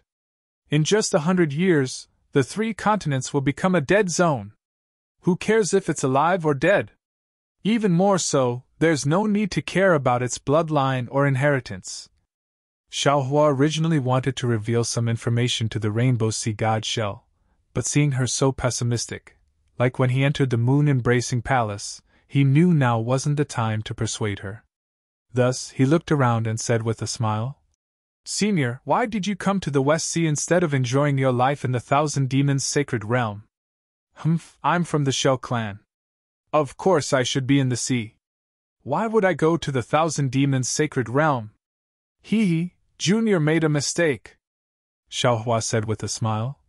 Junior thought you were the ancestor of those great sages in the Great Sage Hall, so you should be in the Thousand Demons' sacred realm. I really neglected the fact that Senior is from the Shell clan. That is... If possible, Senior, can you invite Junior to sit in Senior's palace? Of course. The rainbow sea god shell nodded. However, my palace is in the North Sea, not the West Sea. Moreover, if you want to go to the North Sea with me, you'd better wait until your good brother finishes his training in the West Sea. Haha, so that's how it is. Xiaohua smiled and bowed. Junior thanks Senior on behalf of Little White. Who needs your thanks? The rainbow sea god shell smiled coldly. You're just brothers, but we're related by blood now. Although the rainbow sea god shell's tone was cold, her words were obviously warmer. Xiaohua immediately climbed up the pole and cupped his hands. Ioyo, then I have to congratulate you even more. I wonder where those little shells are. Quick, quick, quick, call them out and let me see. What's there to see? My shell clan is different from your human race. There's nothing cute about them. The rainbow sea god shell curled its lips. That beautiful face was like an ink painting. Where did it look like an old ancestor? Xiaohua said with a smile. No matter what, I'm still an elder. How inappropriate would it be if I don't take a look? If Little White finishes his training, it'll be hard for me to say anything when I see him. The rainbow sea god shell responded. You humans are so troublesome. With that, the seven-colored sea god seashell waved the right shell. Whoosh! The shell split open space like a sharp sword, and then a gray brilliance turned into a large hand that reached into the void. A moment later, a five-colored brilliance flashed, and Jadewave's figure flew out from the brilliance of the water. Seeing Xiaohua and the rainbow sea god shell, Jadewave hurriedly transformed into human form and bowed. Greetings, ancestor, greetings, Taoist Xiao. Seeing that Jadewave was no different from the one he saw several decades ago, and her abdomen was still bulging, Xiaohua didn't dare to be negligent. He hurriedly helped Jadewave up and said with a smile, No need to be so polite. Who's being polite with you? The rainbow sea god shell said unhappily from the side. Didn't you hear that Jadewave was greeting me? With that, the rainbow sea god shell lowered its voice again and asked, Where are the children? Have they been well during this period of time? Have they been frightened in any way? Jadewave pursed her lips and said with a smile, Many thanks for ancestors' concern, the children are fine. With that, without needing Xiaohua to say anything, Jadewave slightly opened the shell. No less than a dozen small shells and several small loaches flew out from inside. Whether it was the shells or the small loaches, they were all multicolored. Moreover, this multicolored color looked particularly dazzling in the sunlight and the water. After the small shells and the small loaches flew out, the multicolored color was like water ripples, following the movements of the shells and the small loaches, overflowing and supporting the shells and the small loaches. The dozen or so shells seemed to be a little shy. As soon as they flew out, they immediately surrounded the jade wave and didn't fly too far away. As for the several little loaches, they were extremely bold. After swimming a few times in the air, they rushed towards the western sea. Good! Unfortunately, without waiting for these small loaches to fly down, the rainbow sea god shell's benevolent voice sounded. The wind and waves in the sea are too strong. It won't be too late to go when you're a little older. While speaking, the rainbow sea god shell stretched out a big hand of light and scooped up the small loaches. The little loach was obviously a little stubborn. It struggled a few times, trying to break free. However, when the big hand brought the little loach to the side of the seven-colored sea god seashell, several little loaches sensed the aura of the seven-colored sea god seashell. They scrambled to swim into the halo around the seven-colored sea god seashell. Looking at the small loaches happily swimming in the halo, the rainbow sea god shell's benevolent face appeared again, and its gaze actually followed the small loaches around. Xiaohua glanced at the multicolored shells, then glanced at the multicolored little loaches. He smiled bitterly and said, Senior, I really can't see anything. These little things don't look like Whitey at all. They're normal. The rainbow sea god shell rolled its eyes and said, It's just like when I look at you humans. They all look the same, I can't tell anything apart. Those children are the same, they look like they're carved from the same mold. Jadewave had called Xiaohua Big Brother before, but later, she learned of the Fortune Gate's strength and that Xiaohua was a supreme cultivator of the three mainlands. She didn't dare to call him Big Brother when Xiaobai wasn't present. She only said in a low voice, Down Master, these dragons are like this when they're young. In another 100 years they'll grow horns, and at that time, you'll be able to see Xiaobai's appearance. As for these, from the perspective of the human race, these shells should be women. They'll look similar to this concubine in the future. P.S. Fellow Taoists who like this book, please subscribe to it at Qidian, vote for it, give it a recommendation vote, collect it, and give it a tip. Thank you for all forms of support. Chapter 4687. Very good. Xiaohua smiles and takes out some rejuvenation pills from the space. He hands them to Jade Wave and says, "This is a pill refined by me. It's very useful for the transformation of the demon race. You might as well take it and give it to the children later." "Thank you, Taoist Master." Jade Wave is overjoyed. She hurriedly receives the jade bottle and says gratefully. After Jade Wave receives it, she thinks for a moment and says hesitantly, "Taoist Master, should this pill be taken separately or as a whole?" "It's better to take it as a whole." Xiaohua smiles. He seems to understand Jade Wave's meaning. Looking at her bulging belly, he says with a smile, "These pills are for the children. In the future, I will refine some more for you. Oh, you have to tell Xiaobai not to work too hard. Otherwise, I won't have any more pills for his children." Hee hee. Jade Wave is not a woman of the human race. She doesn't know too much about shyness. She proudly touches her belly and replies, "Darling Xiao is of the dragon race. He's full of energy. Taoist Master really has to work harder to refine more pills in the future." At this point, Jade Wave sneaks a glance at the seven-colored sea god shell and says in a low voice, "However, this time I'm not asking for it for myself, humph." Sure enough, the seven-colored sea god shell says with a cold snort, "How can that lowly servant's child be worthy of Taoist Master Zhao's immortal pill?" "Oh?" Xiaohua is surprised and says in confusion, "Why, is there a child? Is it Xiaobai's child?" "Yes, yes." Jade Wave hurriedly nods when she sees Xiaohua's attention. Xiaohua smiles and asks Jade Wave, "Since it's Xiaobai's child with someone else, you won't be jealous?" "What's jealous?" Jade Wave doesn't understand. Hee hee, it's just jealousy," Xiaohua casually explains. He doesn't know if Jade Wave understands. Who knows that Jade Wave says with a smile, "Darling Xiao is of the dragon race. He was born a powerhouse. How can he only mate with me in his life? Moreover, as a dragon race, the more offspring he has, the better. Why should I be jealous?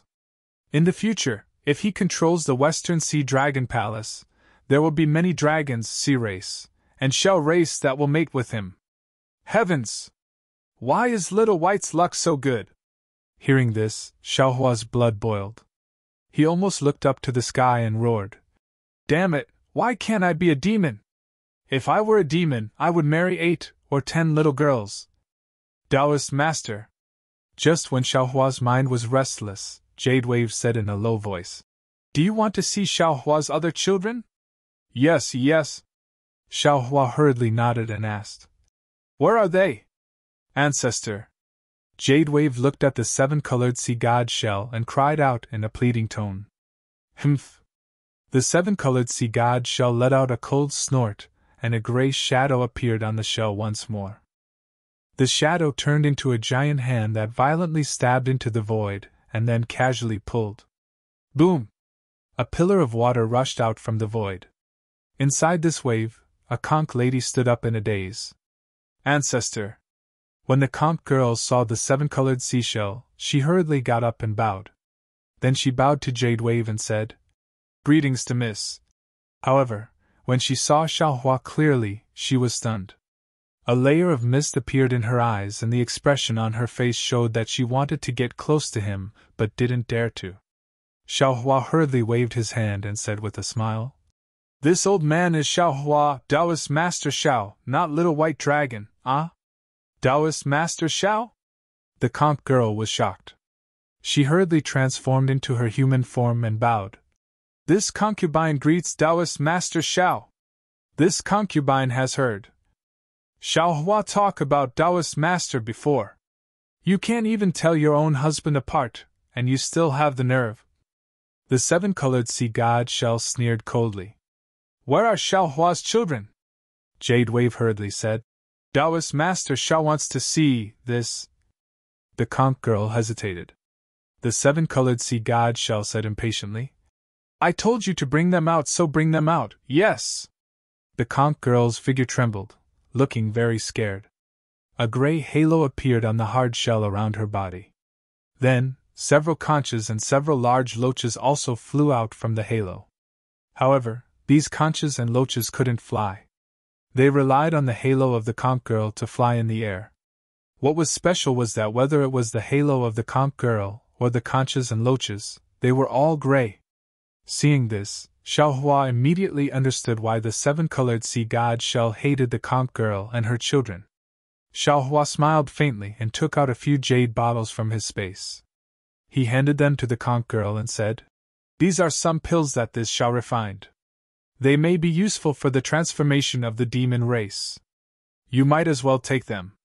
When your child grows up, take them together." "Thank you, Taoist Master, thank you, Taoist Master." The conch girl was very happy. After receiving the jade bottles, she said gratefully, "Go, take good care of the children. If there are any mistakes, this old one will hold you responsible." Seeing the conch girl take the jade bottles, the seven-colored sea god shell said coldly. He waved his hand again, imprisoning the conch girl and her children. With a flash of light, the conch girl and the conch girl disappeared.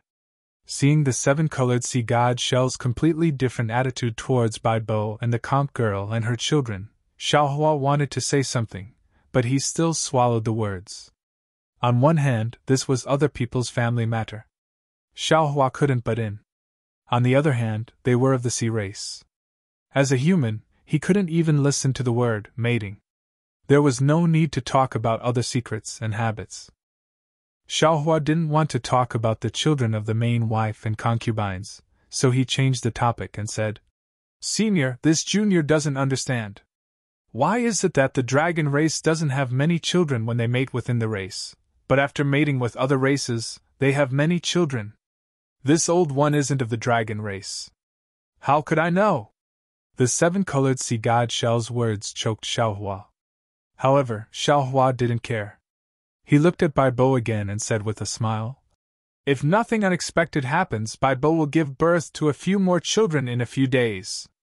Senior's bloodline will increase again." Hearing Xiaohua looking for something to say, the seven-colored sea god shell ignored him. It just waved its illusionary arm and grabbed at the naughty little loaches. These little loaches hid here and there, not letting the arm grab them. It was as if they were hiding from the seven-colored sea god shell. After a few times, the seven-colored sea god shell asked again, "Taoist Xiao, what do you want to say? There's no harm in saying it. Why are you hiding from this old one?" Cough, cough. Xiaohua coughed and said with a smile, "This junior doesn't have anything special to say. It's just that seeing senior enjoying the happiness of family is really a blessing. If we can't avoid the disaster of strange insects, this happiness is a bit short. This old one wants to enjoy more happiness, but this old one also knows her own limits. This old one doesn't have the ability to stop this apocalyptic omen." The seven-colored sea god shell simply made it clear. "What if I have a way? Senior, can you help me with all your strength?" Xiaohua asked with a smile. "Of course I can," the seven-colored sea god shell answered without hesitation. "In the face of this apocalyptic omen, even if this old one has a deep hatred for you, this old one can't not consider helping you. After all, on these 3 continents, there are already children of this old one's bloodline. If I can help them find a way to survive, this old one is also willing." "That's good." Xiaohua nodded and told the whole story of his participation in the jade pool gathering in full detail. In the end, he said, "Heterogeneous true qi is the natural nemesis of these strange insects. We only need to find the space passage to the Dawn Rain continent, and bring the Dawn Rain continent's spiritual herbs and other things here. Then, we can exterminate these strange insects one by one." The seven-colored sea god shell frowned and listened to Xiaohua's words. Then, it bluntly shattered Xiaohua's hope. "What you said is too ideal. In this old one's opinion, it is somewhat unrealistic. First of all, there is no space passage to the outside world from the 3 continents. Unless you can find an ancient relic like the Star Moon Palace, then you can leave the 3 continents. Secondly, the strange insects are hidden in the void, and there are more than tens of thousands of them. Even if you can return to the Dawn Rain continent and get the spiritual herbs, how many spiritual herbs can you get to exterminate these strange insects one by one? This old one also told you clearly before that if you want to exterminate these strange insects, you have to leave no one alive. As long as a thumb-sized strange insect is left, it will definitely reproduce. At that time, there will be another apocalyptic omen. Senior, don't worry. After Xiaohua learned the truth about the 4 continents in the moon-embracing palace, he had been thinking about it. Now that he had a plan, he said with a smile, "This Xiao still has a secret about the 3 continents, and the Dawn Rain continent that I haven't told you yet." "Speak." The Rainbow Sea God Seashell said snappily. "Actually, from what this junior knows, the realm where the Dawn Rain continent is located is not another realm. It is a realm that is connected to the 3 continents. This realm should be called the 4 continents," Xiaohua explained. However, in ancient times, because the Tao sect, Confucian cultivators, Buddhism sect, and the demon clan were constantly fighting, the 4 continents almost collapsed and were destroyed. Therefore, the immortal realm, the heavenly palace, and the demon realm joined forces to set up 3 layers of innate divine restriction, separating the Tao sect of the Dawn Rain continent from the demon clan, Confucian cultivators, and Buddhism sect of the 3 continents. How is that possible? The Rainbow Sea God Seashell was also stunned. She cried out in disbelief. The 3 continents were actually imprisoned by the immortal realm? Where did you learn this from? Xiaohua naturally wouldn't tell her about the Star Moon Fairy. He said with a smile. "Senior, don't forget where this Xiao came from.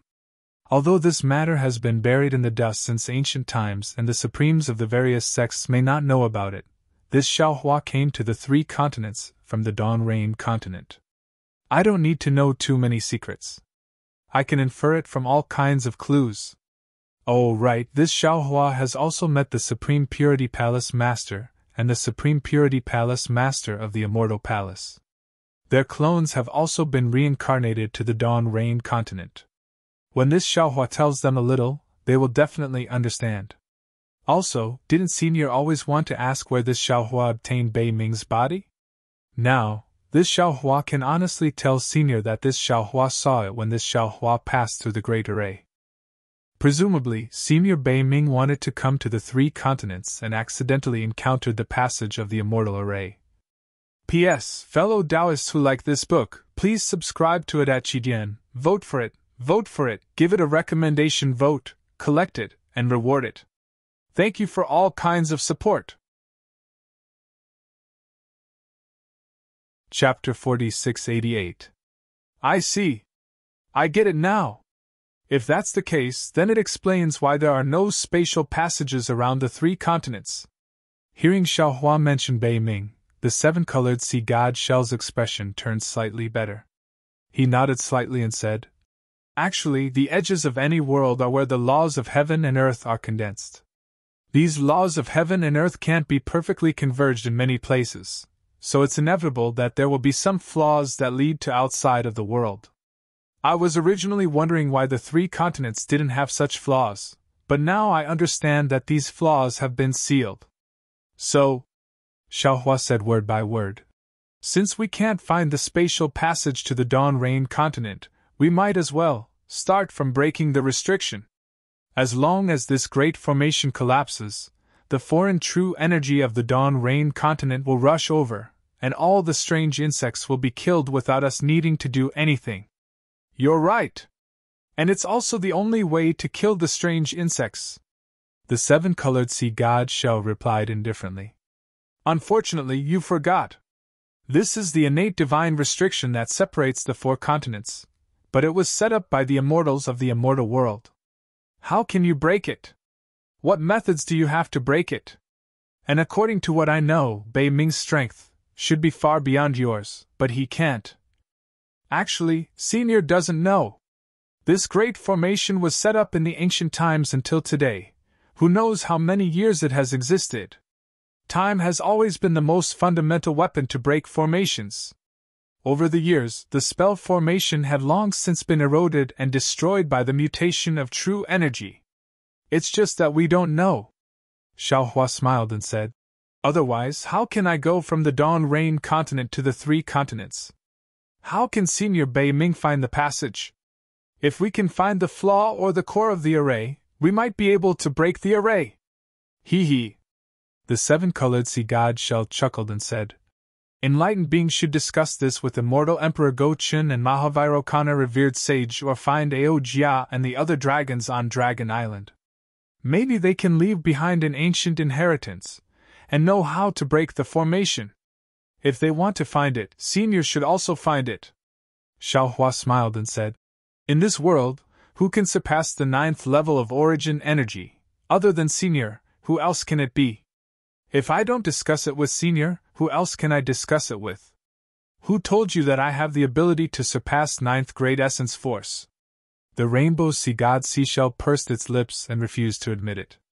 Gaochen old man knows, Mahavairokkana revered one knows, Ao Jia knows, this Xiao also knows.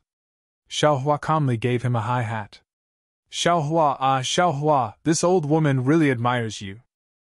You beat around the bush to pull this old woman into action, but did you know? I've already done enough for you. The rainbow sea god shell sneered as she covered her chest with her hand when she heard the laughter. Ah? Senior. Xiaohua was greatly puzzled and asked curiously, What other great things did Senior do that this Xiao doesn't know about? At this point, Xiaohua was suddenly startled and cried out in disbelief. Could it be? Unfortunately, before Xiaohua could finish, the rainbow sea god seashell waved its hand and said, Jade Wave, you take the child and go first. I'll send the little white dragon back after he finishes his training in the wondrous lotus pool. There was no need for Jade Wave to reply. The rainbow sea god seashell sent her and the dozen or so multicolored shells and multicolored little loaches into the void. After the rainbow sea god seashell withdrew its arm, Xiaohua narrowed his eyes and looked at the rainbow sea god seashell. He smiled and said, When this Xiao heard the news of the West Sea Dragon King's disappearance, this Xiao felt that it was a bit strange. The West Sea Dragon King is a 9th grade essence force dragon. There might be some accidents in other places, but this is the West Sea. This is his nest, how could there be any accidents?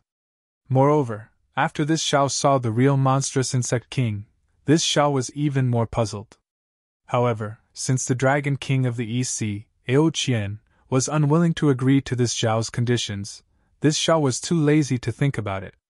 But this Xiao had never thought that the instigator was Senior. This Xiao really admires Senior. At this point, no matter how the Dragon King of the East Sea tries to stop him, the West Sea Dragon Palace will inevitably have a new master. Don't look at this old one like that. The rainbow sea god seashell was smug, but she still smiled and said, This old one did it on purpose. This old one brought Little White to the West Sea's wondrous lotus pool for training, and coincidentally came across the West Sea Dragon King and the monstrous insect king fighting. This old one only casually moved my pinky, that's all. My goodness. Xiaohua smiled and said, Senior's pinky changed the West Sea's master. Who else in this world can compare to Senior? Don't say so much useless things. The rainbow sea god seashell waved her hand and said, Tell me, how did you negotiate with Ao Qian that day? Xiaohua recounted what happened that day, and said in the end, This Xiao did not intend to make Ao Qian agree. In the future, when our fortune gate establishes a foothold in the West Sea, wouldn't the West Sea belong to our fortune gate? Ao Qian doesn't have the final say on who becomes the master of the West Sea. Oh? Isn't your fortune gate located in the soaring Dragon Mountain range? When are you coming to the West Sea? The rainbow sea god seashell obviously didn't know about the Dao Gate. Hee, let's not talk about this first. Xiaohua smiled and said, What about the West Sea Dragon King's corpse and his Dragon Emperor? This is the most important thing. Why are you asking this? The rainbow sea god seashell glanced at Xiaohua and said, Could it be that you don't believe this old one? It's not that I don't believe you. Xiaohua smiled and said, This Xiao knows that Senior is an expert who hates the trivial matters of the mortal world. Now that you have to step into the mortal world for the sake of your descendants, this junior is worried that Senior will be overworked, so this junior wants to help Senior share the burden. Humph, your words are better than a song. You think this old one can't see through your intentions? How could the rainbow's sea god seashell believe him? She coldly snorted and said, But you don't need to worry, this old one has already handed those things to Little White. Hee, that's good, that's good. Xiaohua smiled and nodded. Since Senior has already made a decision, this Junior will not mention this matter again. Do as you wish. The rainbow's sea god seashell lazily waved her hand. If there's nothing else, this old one will go and rest for a while. After a year or so, this old one will release Little White from the wondrous lotus pool. Don't. Xiaohua hurriedly blocked the rainbow's sea god seashell and said with a smile, This Junior hasn't seen Senior for a long time. This Junior misses Senior. I still want to talk to Senior more. Who would believe that, ah? The rainbow's sea god seashell said with a smile. If you use this to deceive a human girl, you might succeed. But to use it on a shell race like this old one, you are really casting pearls before swine. Ha ha, then this shell won't hide it from Senior. Xiaohua straightforwardly said. Because of the world-destroying strange insect's predicament, my Tao Gate has also obtained an opportunity to develop. The Confucian cultivators and the Buddhist sect have already agreed to let the Tao Gate in the West Sea. Xiaohua recounted the Tao Gate's development in the West Sea to Huang Xiaolong, and finally said, The reason I came to the West Sea is to find an immortal island or a blessed land for my fortune gate to build a good foundation for our future development. This Xiao didn't expect to run into Senior so soon after arriving at the West Sea. Maybe Senior was sent by the heavens to give this Xiao some guidance. Humph, how many of my descendants have your fortune gate's 200,000 troops killed, ah? How can this old one look for a paradise for the fortune gate's disciples? The rainbow's sea god seashell sneered and said, This old one is not so magnanimous. Xiaohua was helpless, but he still didn't want to give up, and said, Senior, you can think about it. Previously, there were no fortune gate's disciples in the West Sea, and too many of the dragon race and sea tribes in the West Sea Dragon Palace were killed. If the world-destroying strange insect appears, your descendants will also suffer. My fortune gate's disciples came to the West Sea to solve your worries. You can't just watch as my fortune gate's disciples don't even have a place to stay, right? If you don't have a place to stay, then fly in the sky. The rainbow's sea god seashell coldly said, If that doesn't work, then go to the West Sea Dragon Palace. That place is big. Although this old one has agreed to lend you a hand, that is only to stop the world-destroying omen. It has nothing to do with your fortune gate's survival. Moreover, if you can't find a way to exterminate the world-destroying strange insect, the 3 mainlands will disappear in 100 years. So what if your fortune gate finds a so-called immortal island? It will still be swallowed by the world-destroying omen. Let me tell you, the world-destroying omen loves places with rich origin energy. The more you look for an immortal island, the easier it is for you to be attacked by the world-destroying omen. You might as well find a rundown place and deal with them as you wish, waiting for your death. The rainbow's sea god seashell's body flickered with a dark gray light, and ripples appeared in the void around it. However, at the same time, more than a dozen thumb-sized world-destroying omen rushed out recklessly towards the rainbow's sea god seashell's dark gray light. Humph. The 7-colored sea god shell coldly snorted and completely ignored these monstrous insects. Boom, boom, boom. As the monstrous insects swallowed the gray shadow and exploded at the same time, the 7-colored sea god shell's figure flickered and disappeared into the void. This old seashell is really stubborn. No wonder he ran into world-destroying omen the moment he stepped out. Xiaohua watched the 7-colored seashell leave and inwardly criticized. However, what this guy said also makes sense. That red mist monstrous insect likes to eat true qi the most. Now that it's looking for an immortal mountain or a paradise in the sea, it's just looking for trouble. It's better to find a reef to settle down. P.S. Fellow Taoists who like this book, please subscribe to it at Qidian, vote for it, give it a recommendation vote, collect it, or tip it. Thank you for all your support. Chapter 4689. However, a moment later, Xiaohua smiled wryly.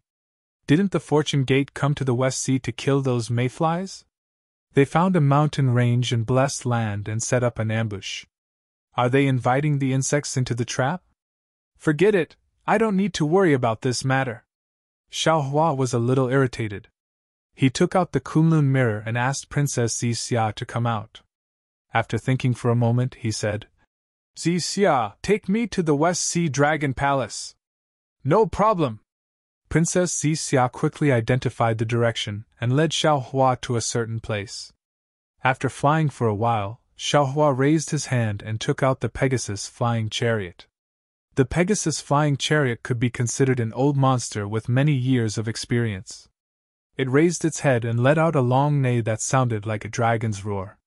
Hee hee, this concubine has long heard that darling Xiao has a Pegasus flying chariot, but I have never sat on it. Seeing it today, it is indeed amazing. Princess Xixia covered her mouth and giggled. Xiaohua was stunned and asked curiously, Really? You have never sat on it before? What do you think? Princess Xixia rolled her eyes and retorted, Hee hee, you are the Immortal Palace's princess, what kind of honor haven't you seen? Xiaohua couldn't remember if Princess Xixia had sat on it before, so he could only say embarrassedly, I was afraid you would laugh at me for being shabby, that's why I didn't dare to take it out. Princess Xixia knew that Xiaohua was being perfunctory, but she acted as if she didn't know. She held Xiaohua's hand and flew onto the flying chariot. She smiled and said, As long as it is something that belongs to me, no matter how expensive it is, I like it. Xiaohua accompanied Princess Xixia on the flying chariot. At this time, the Pegasus flying chariot did not need to be steered. It only pointed in a direction and flew off. The clouds in the sky gradually dispersed, and a scorching sun appeared. The countless rays of light were like pillars of light that pierced through the heavens and the earth, towering above the surface of the sea.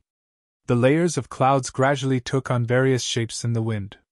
Xiaohua sighed and said, Such a beautiful scenery is actually going to be destroyed by those monstrous insects. It is truly a pity. Yes. Princess Xixia also sighed. We Confucian cultivators have developed on the hidden immortal mainland for God knows how many years. Our Confucian skills have greatly improved, and profound knowledge. These are more dazzling than natural scenery.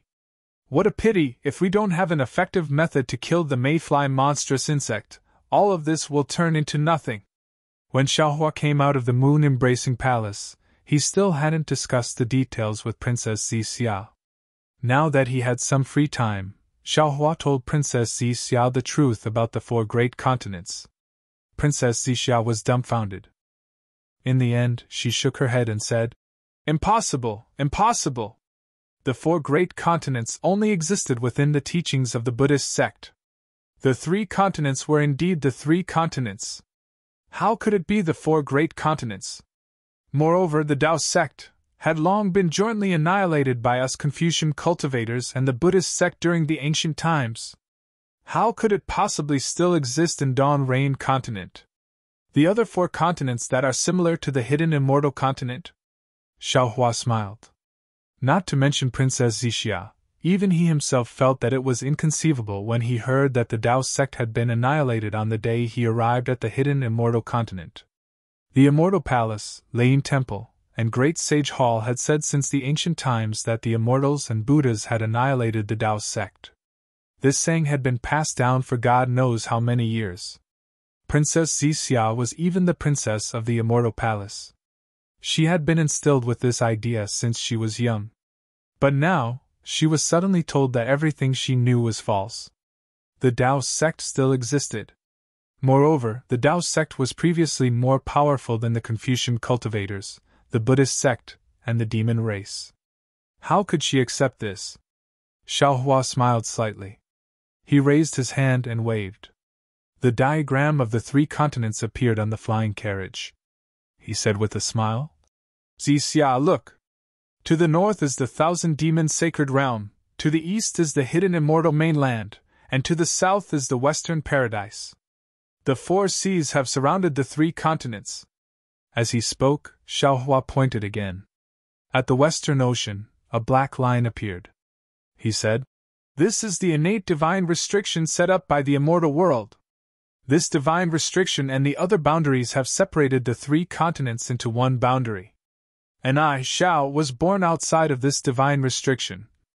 As he spoke, Xiaohua pointed with his hand and the outline of the Dawn Rain continent appeared. However, I, Xiao, was only a small foundation establishment cultivator at that time.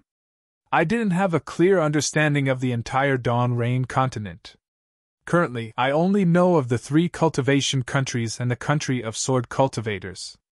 However, it is said that outside the Million Ming Mountains, there is a powerful cultivation alliance. They should be the backbone of my Dao sect. This place is the ruins of a Buddhist sect. There are 10,000 Buddhas inside, and there are many secrets of the Buddhist sect. Xia, look again. Aren't these 4 continents the Dongxing Divine Continent, the Aparagodania Continent, the South Continent, and the North Continent of the 4 great continents? Xiaohua asked with a smile after the outline of the 4 great continents gradually became clear. Even if it is the 4 continents, it is still a coincidence. The shock on Princess Xia's face gradually disappeared, but confusion gradually returned. She still shook her head. Xiaohua held Princess Xia's somewhat cold hand and said, Xia, do you still remember the Heaven's Heart? When Princess Xia heard this, her delicate body trembled. She seemed to understand what Xiaohua wanted to say.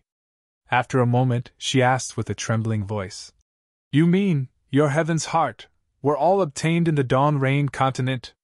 Before I obtained your half of the Heaven's Heart, I already had 4 Heaven's Hearts. Xiaohua looked at Princess Xia with some heartache. He somewhat understood Princess Xia's panic and patiently explained. Of the 2 Heaven's Hearts, one was obtained in the wilderness of the Dawn Rain continent. That place was originally a space that was about to collapse, and there was a scholarly cultivator inside. I don't know who this scholarly cultivator was, because after I obtained the Heaven's Heart, the space collapsed and everything ceased to exist. The other Heaven's Heart was obtained by Ji-Man in the Million Ming Mountains. She can be considered a scholarly cultivator's descendant.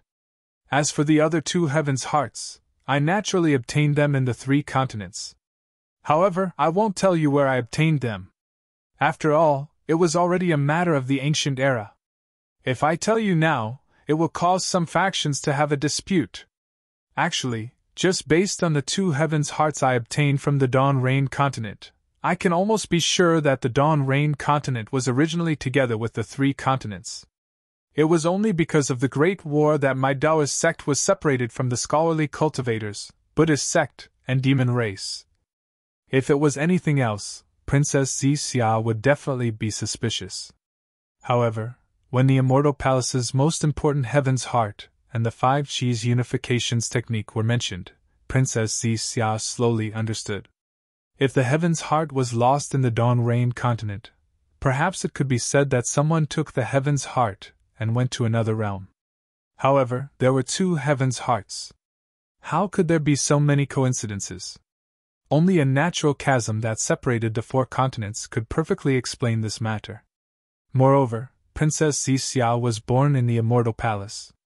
Although she didn't control the Tianji Palace, she was still an extremely important person among the true scholarly cultivators. She definitely knew more secrets than Xiaohua. Now that she thought about it carefully, how could a powerful Taoist sect be destroyed so easily? Just Xiaohua alone, just Grand Mist Ancestor alone was enough to give the Immortal Palace a headache. No matter what, a powerful Taoist sect wouldn't be so easily submerged in the passage of time. P.S. Fellow Taoists who like this book, please go to Qidian to subscribe to support, vote for a monthly vote, vote for a recommendation vote, bookmark, gift, and thank you for all forms of support.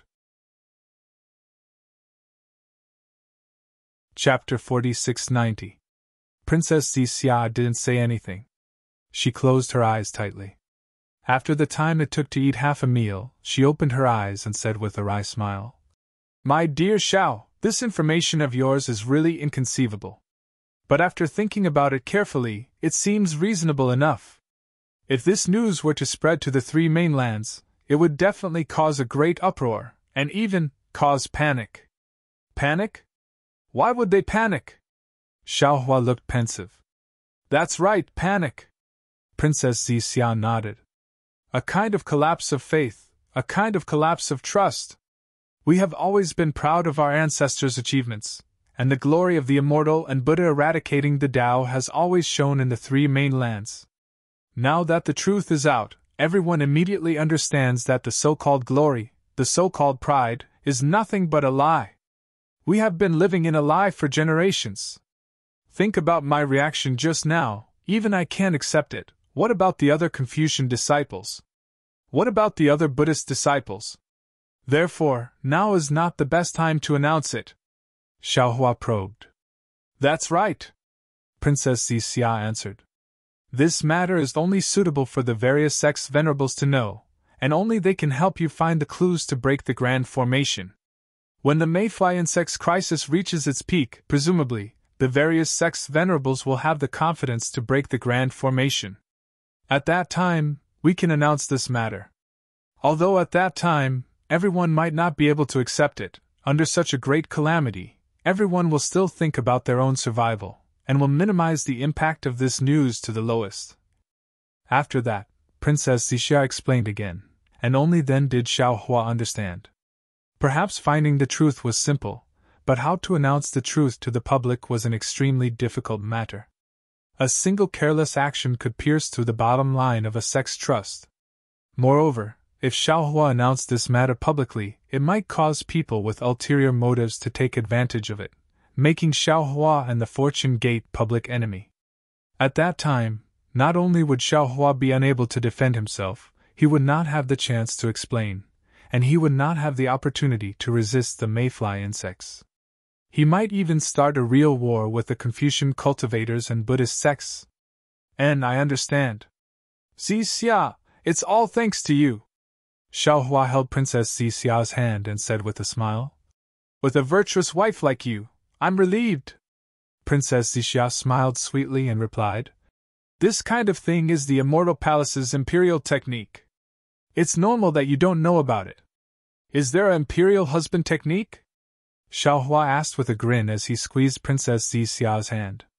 Without anyone else around, Princess Xixia's shyness wasn't that bad. She also curled her lips and used her hand to pinch Xiaohua's hand. She smiled and said, You'll naturally know in the future. Speaking up to this point, Princess Xixia looked into the distance again and said worriedly, Darling Xiao, as far as I know, the Celestial Palace has never mentioned the 4 great continents. It's very likely that even Her Majesty herself doesn't know about this. What's your plan now? Let's not talk about finding a way to the Dawn Rain continent outside the realm for now.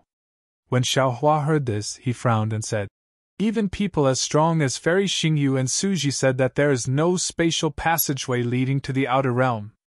Presumably, the Khanate spatial passageway has been covered by a large array. I'm afraid that the matter I discussed with His Majesty and the others will not succeed. Now, the plan is to break the array. This is an immortal array that covers the entire realm, Princess Xixia reminded. Even if the Venerables find clues, I'm afraid they won't be able to break the array. Didn't I say earlier that this array has been laid down for a long time? If it didn't work before, it might work now. Xiaohua forced a smile and said, Today's plan is to find clues to break the array first. If we don't even have a clue, how can we break the array? The most frightening thing is... Princess Xixia was more far-sighted.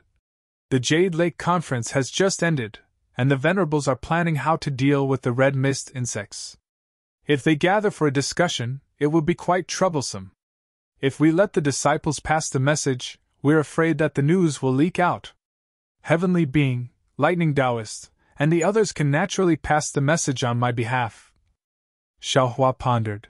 However, if they go, the Fortune Gate's disciples will encounter the red mist insects. I'm not at ease.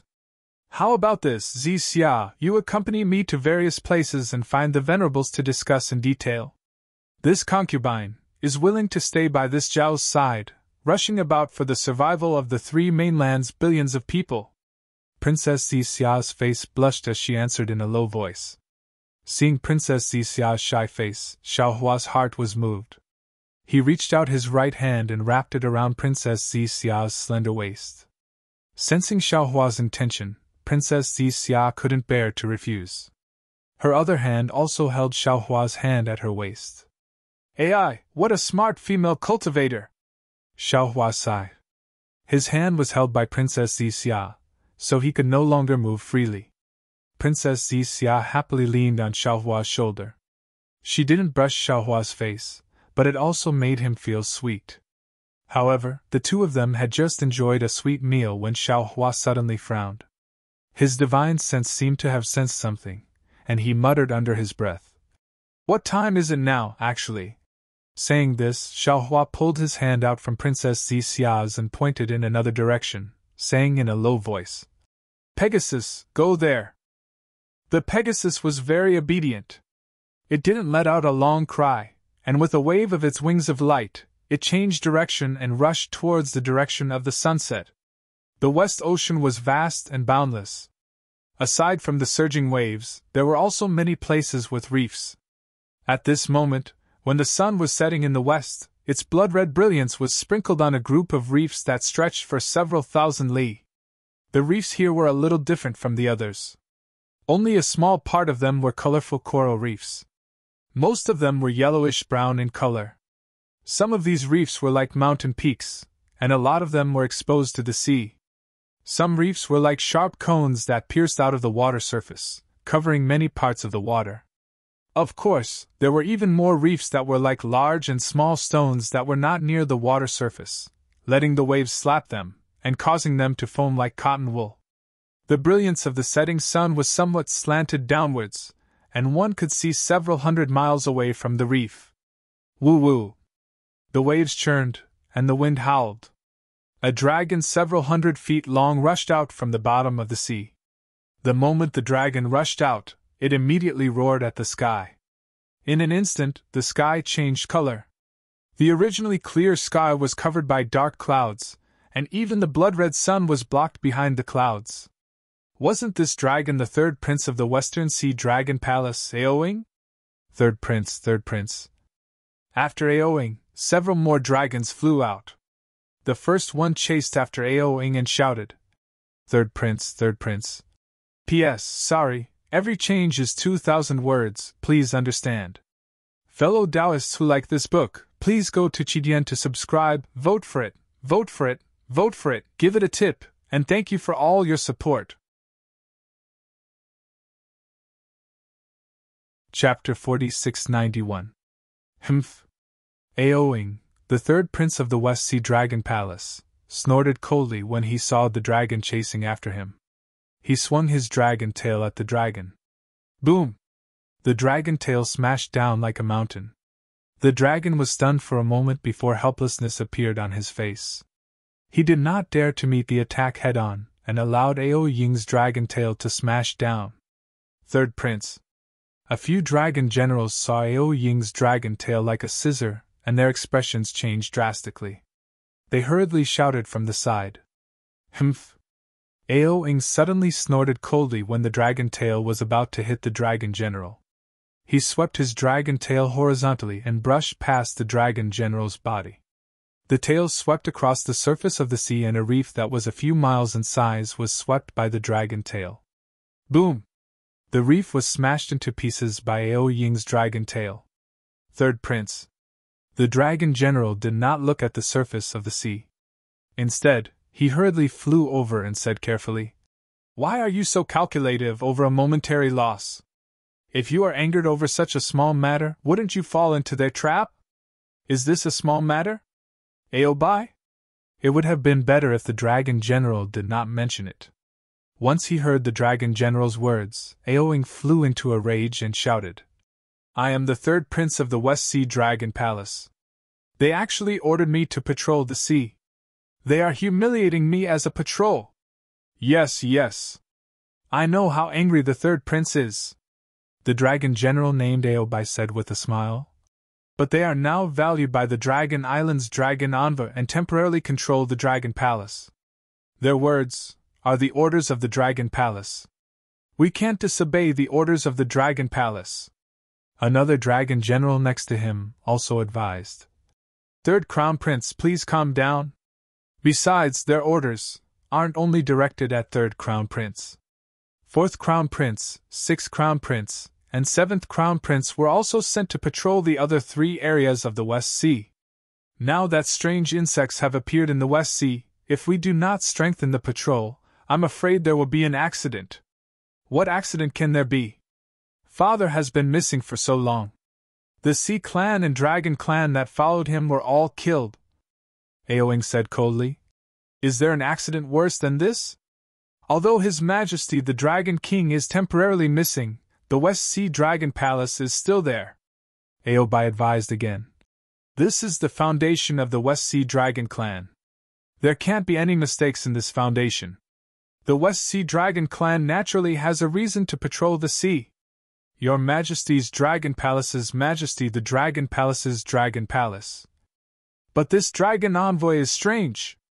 Another dragon by the side asked curiously. Last time, it was His Highness who led our West Sea Dragon Clan to Dragon Island to train. He should have a deep impression of His Highness. Why is it that when they arrived at the West Sea Dragon Palace, they are actually so close to them? Aobai knew better. Last time, I almost lost my life on Dragon Island.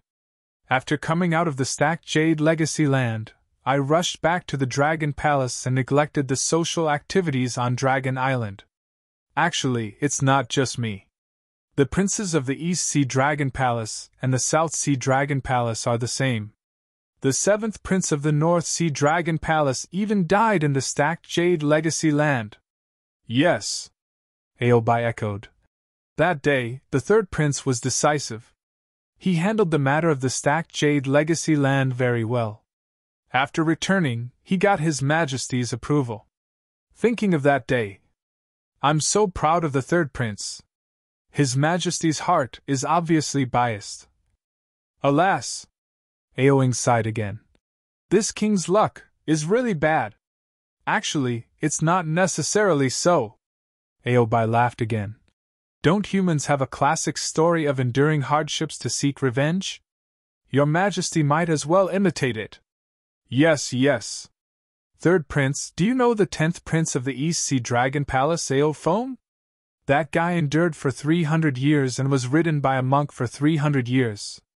In the end, he achieved success and fame. Not only did he get the Buddha fruit of the Buddhism sect, he also got the approval of the Dragon King of the East Sea to officially enter the Crown Prince Longsa and have the chance to inherit the Dragon Throne of the East Sea? Disgusting! Disgusting! Aoing shouted. He was ridden by a human for 300 years. Don't mention this in front of this king. Haha. Aobai laughed. Of course, Ao Shun's comparison is inappropriate. Ao Feng naturally can't be compared with the 3rd Prince. He's just an illegitimate 10th Prince, while the 3rd Prince is the top successor. However, Ao Shun's words are reasonable. The 3rd Prince has to listen to him. We'll endure this difficult period for the time being and minimize the influence of the Dragon Envoy. With the 3rd Prince's reputation in the Dragon Palace, how can the 1st Prince be his opponent? Won't the Dragon Throne of the Dragon King of the West Sea belong to the 3rd Prince sooner or later? Aoing smiled coldly and said, This king has never taken Ao Qian seriously. He's too confident. He thinks that he's the 1st Prince, and is the closest to the Dragon Throne. He doesn't listen to father in many places. In the palace, there are other dragon palaces of the other 3 seas. He doesn't have many friends. If not for the appearance of the Dragon Envoy, he would have. Seeing Ao Ying's confidence, Aobai smiled bitterly and said, 3rd Prince, times have changed. You must not be careless. After all, the 1st Prince is the 1st Prince. He has the moral high ground. The Dragon Envoy of the Dragon Island has no better choice but to rely on the 1st Prince. I know! Aoing glared at Aobai and said, Am I not building a good relationship with the 1st Prince of the East Sea Dragon Palace, Ao Xiang? He's temporarily staying in the Dragon Palace of the West Sea under the orders of the Dragon King of the East Sea. Isn't it a good opportunity for him to restrain the dragon envoy of the Dragon Island? That's good, that's good. Aobai nodded and smiled. With the third prince's breadth of mind and strategy, you're the real master of the Dragon Palace of the West Sea. We all understand this. Actually, third prince, I've forgotten. The most important thing is not within the Dragon Palace, but outside of it. Ao Shun was not to be outdone. He suggested in a low voice. What's fought for in the Dragon Palace is prestige. What's fought for outside of the Dragon Palace is real power. The first prince is really stupid. He might have really forgotten about this and sent the few princes who are not on good terms with him out to patrol. He has a plan in mind to send the princes into danger. But at the same time, there are opportunities within danger, especially your highness. The sea region you're patrolling is not far from where His Majesty the Dragon King went missing. If you get the dragon throne of the West Sea Dragon Palace, why do you have to care about the dragon envoy of the Dragon Island and the first prince of the East Sea Dragon Palace? Why do you have to be calculative with the first prince? P.S. Sorry, I've changed every 2,000 words. Please understand. Fellow Taoists who like this book, please subscribe to it at Chidien. Vote for it, vote for it, vote for it, give it a tip, and thank you for all your support. Chapter 4692. Don't think you're the only one who's smart. Aobai coldly glared at Ao Shun. He wasn't happy that Ao Shun had interrupted him. Those strange insects are really dangerous. According to the Sea Tribe members who had escaped, they could even swallow the dragon chi. How could the Dragon Emperor survive in the mouths of those strange insects? If the Crown Prince didn't know about this, he wouldn't have let us patrol the sea. Stop arguing! Aoing was a little annoyed and said coldly. If you can't even work together, how can I be happy? Yes, I know I'm wrong. Aobai and Ao Shun both lowered their heads and answered. At this time, dozens of members of the Dragon Clan and groups of members of the Sea Tribe appeared in the distant sea. They were the subordinates led by Aoing. It seems to be Lingbo Reef in front of us. As the third prince of the West Sea Dragon Palace, Aoing was very familiar with the West Sea. After releasing his Yuan thought, he could easily determine his position. Ao Shun immediately smiled and said, Your Highness really knows the West Sea like the back of your hand. This is the Lingbo Reef area. When I was a patrol envoy a few years ago, I came here. Sigh. Aoing sighed. His dragon body swayed as he flew towards Lingbo Reef. He continued shouting, You don't know this. When this king was young, I was rather naughty. I once snuck out of the Dragon Palace with Aou. Coincidentally, the two of us ran into several sea lion beasts.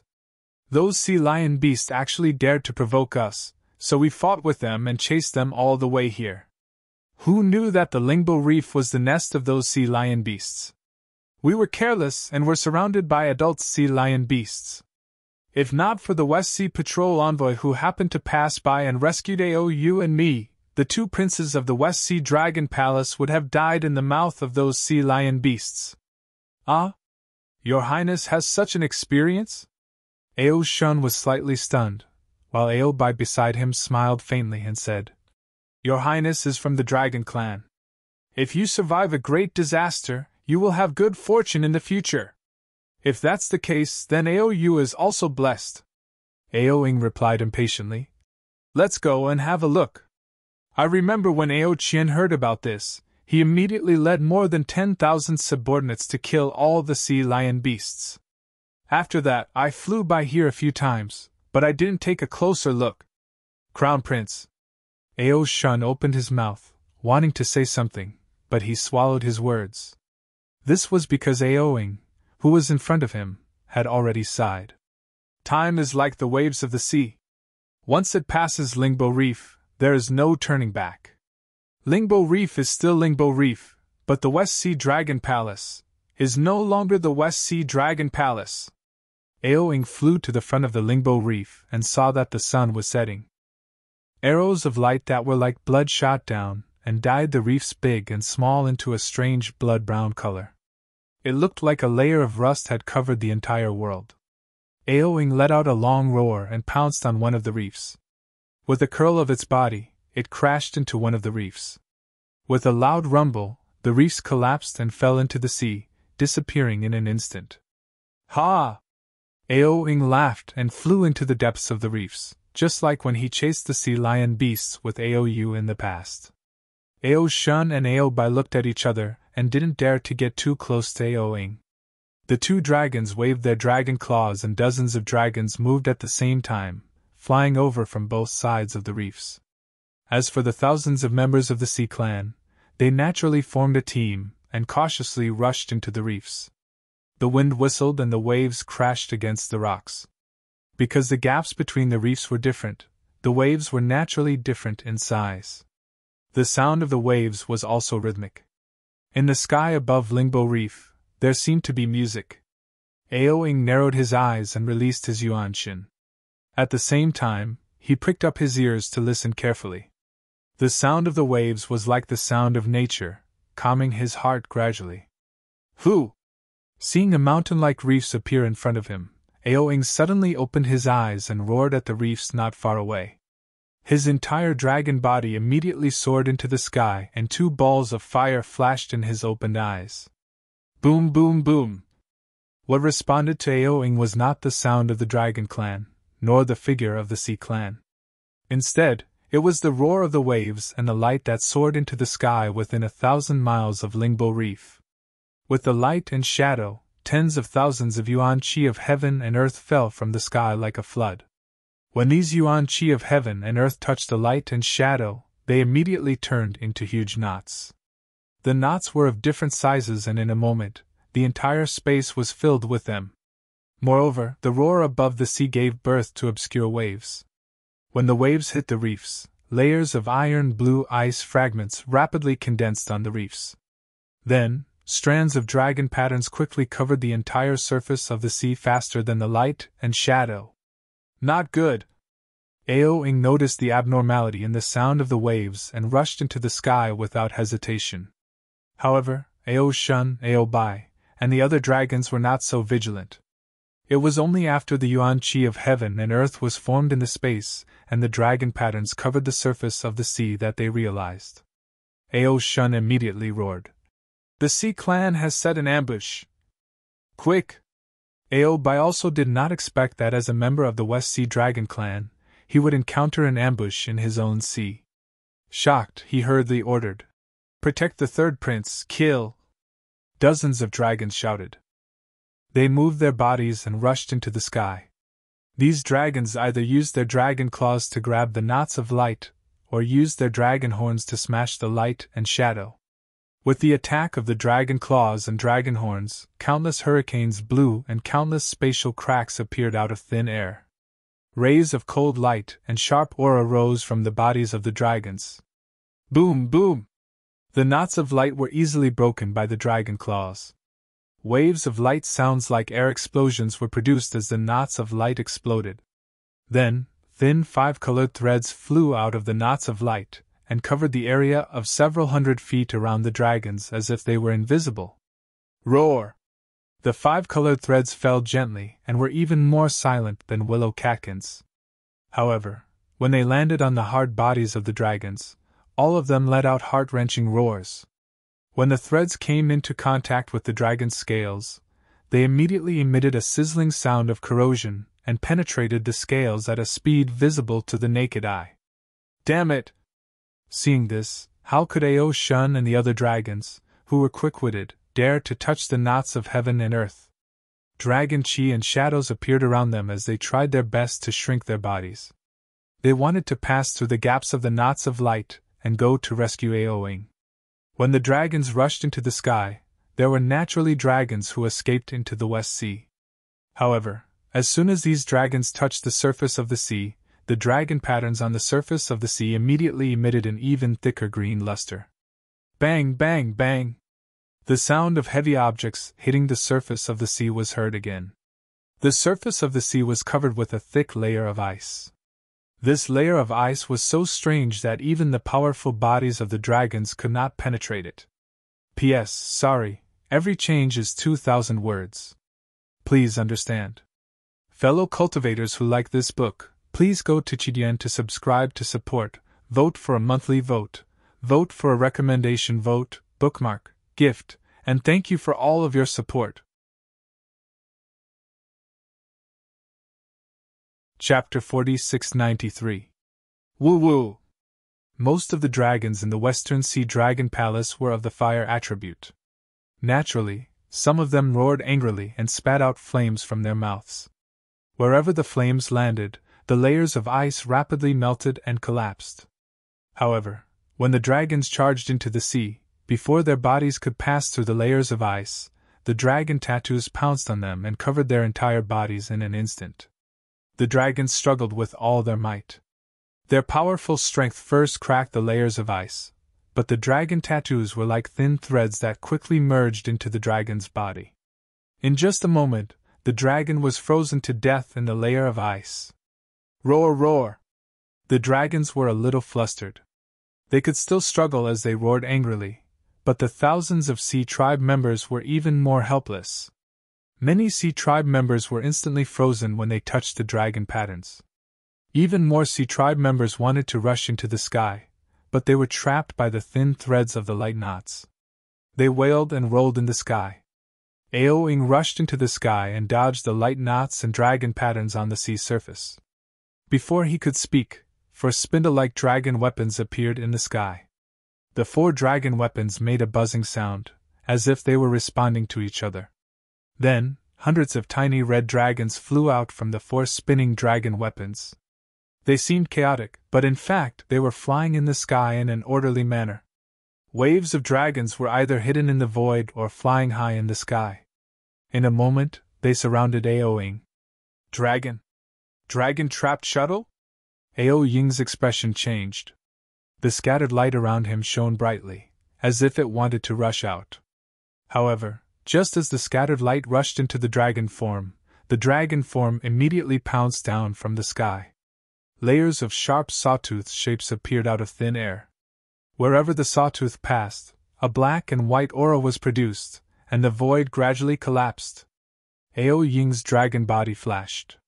The sawtooth streaked across the left side of his dragon body. A wisp of blood burst out from his dragon body, and several dragon scales were cut by the sawtooth. Damn it! Aoing gritted his teeth and looked angrily at the reef not far away. He shouted, "Which daring traitor dares to ambush this king in the West Sea?" Unfortunately, Aoying's anger did not summon the ambusher. Only screams sounded from the reef in the distance. Aoying's subordinates were killed one by one. "Jiang Hong!" Aoing pointed with his dragon claw and roared. "Don't think that just because you are hiding there, this king doesn't know that you are the one who ambushed this king. Your ambition is too great.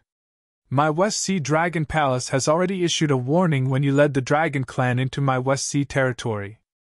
Now that you dare to ambush me here, it looks like you already intend to break off all relations with my Dragon Clan."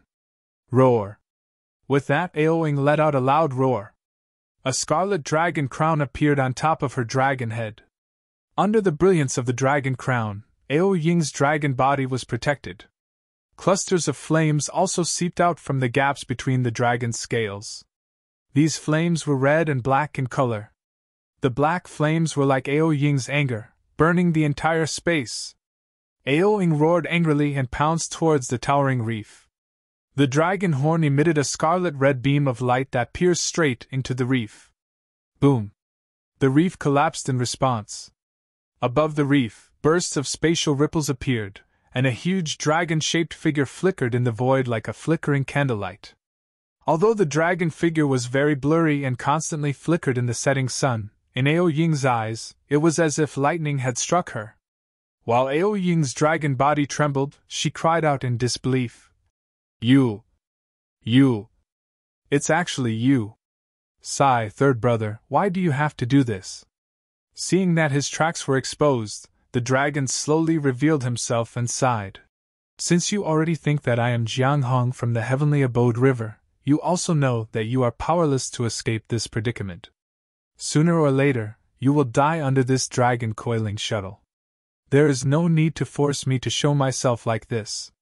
Ha ha ha ha ha ha. Aoing didn't know whether to cry or laugh. Her roar tore the nearby dragon image apart. If I didn't force you into a corner, how could I force you to show yourself? If I didn't see you with my own eyes, how would I know that my beloved second brother is actually lying in ambush here and wants to kill me with his own hands?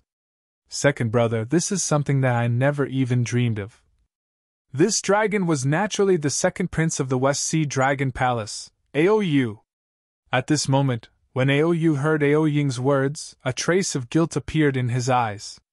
He laughed dryly and said, "Third brother, it's not that I don't want to let you go. It's that you don't want to let me go. Do you still remember what I said to you before the dragon envoy came to my West Sea Dragon Palace?" Of course I remember. Aoying's heart had already begun to turn cold. He looked at Aou and replied word by word. Did I answer wrong? There is only one master of the West Sea Dragon Palace. You have the right to be the master, and so do I. Why must I give it to you for no reason? To tell you the truth, other than you, Ao Qian also asked me the same question. I also gave the same answer. You and I are all crown princes. Since father didn't appoint anyone to be the master of the West Sea before he went missing, then we all have the qualifications to see who can ascend to the dragon throne of the West Sea with our own abilities.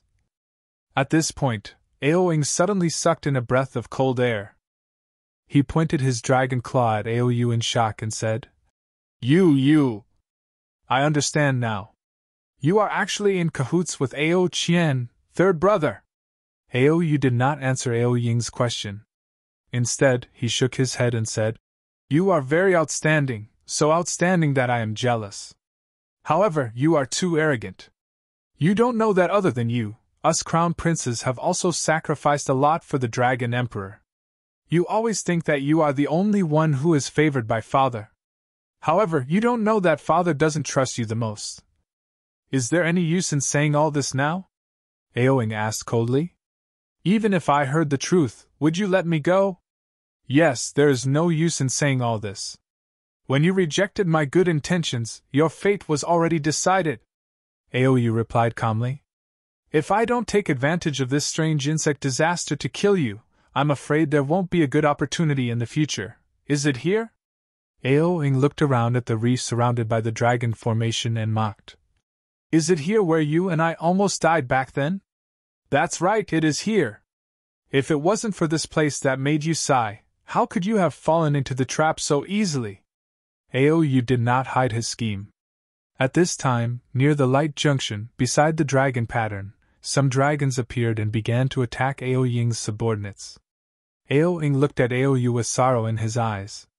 He said softly, Second brother, when I heard about Ao Qian of the South Sea Dragon Palace, I was shocked.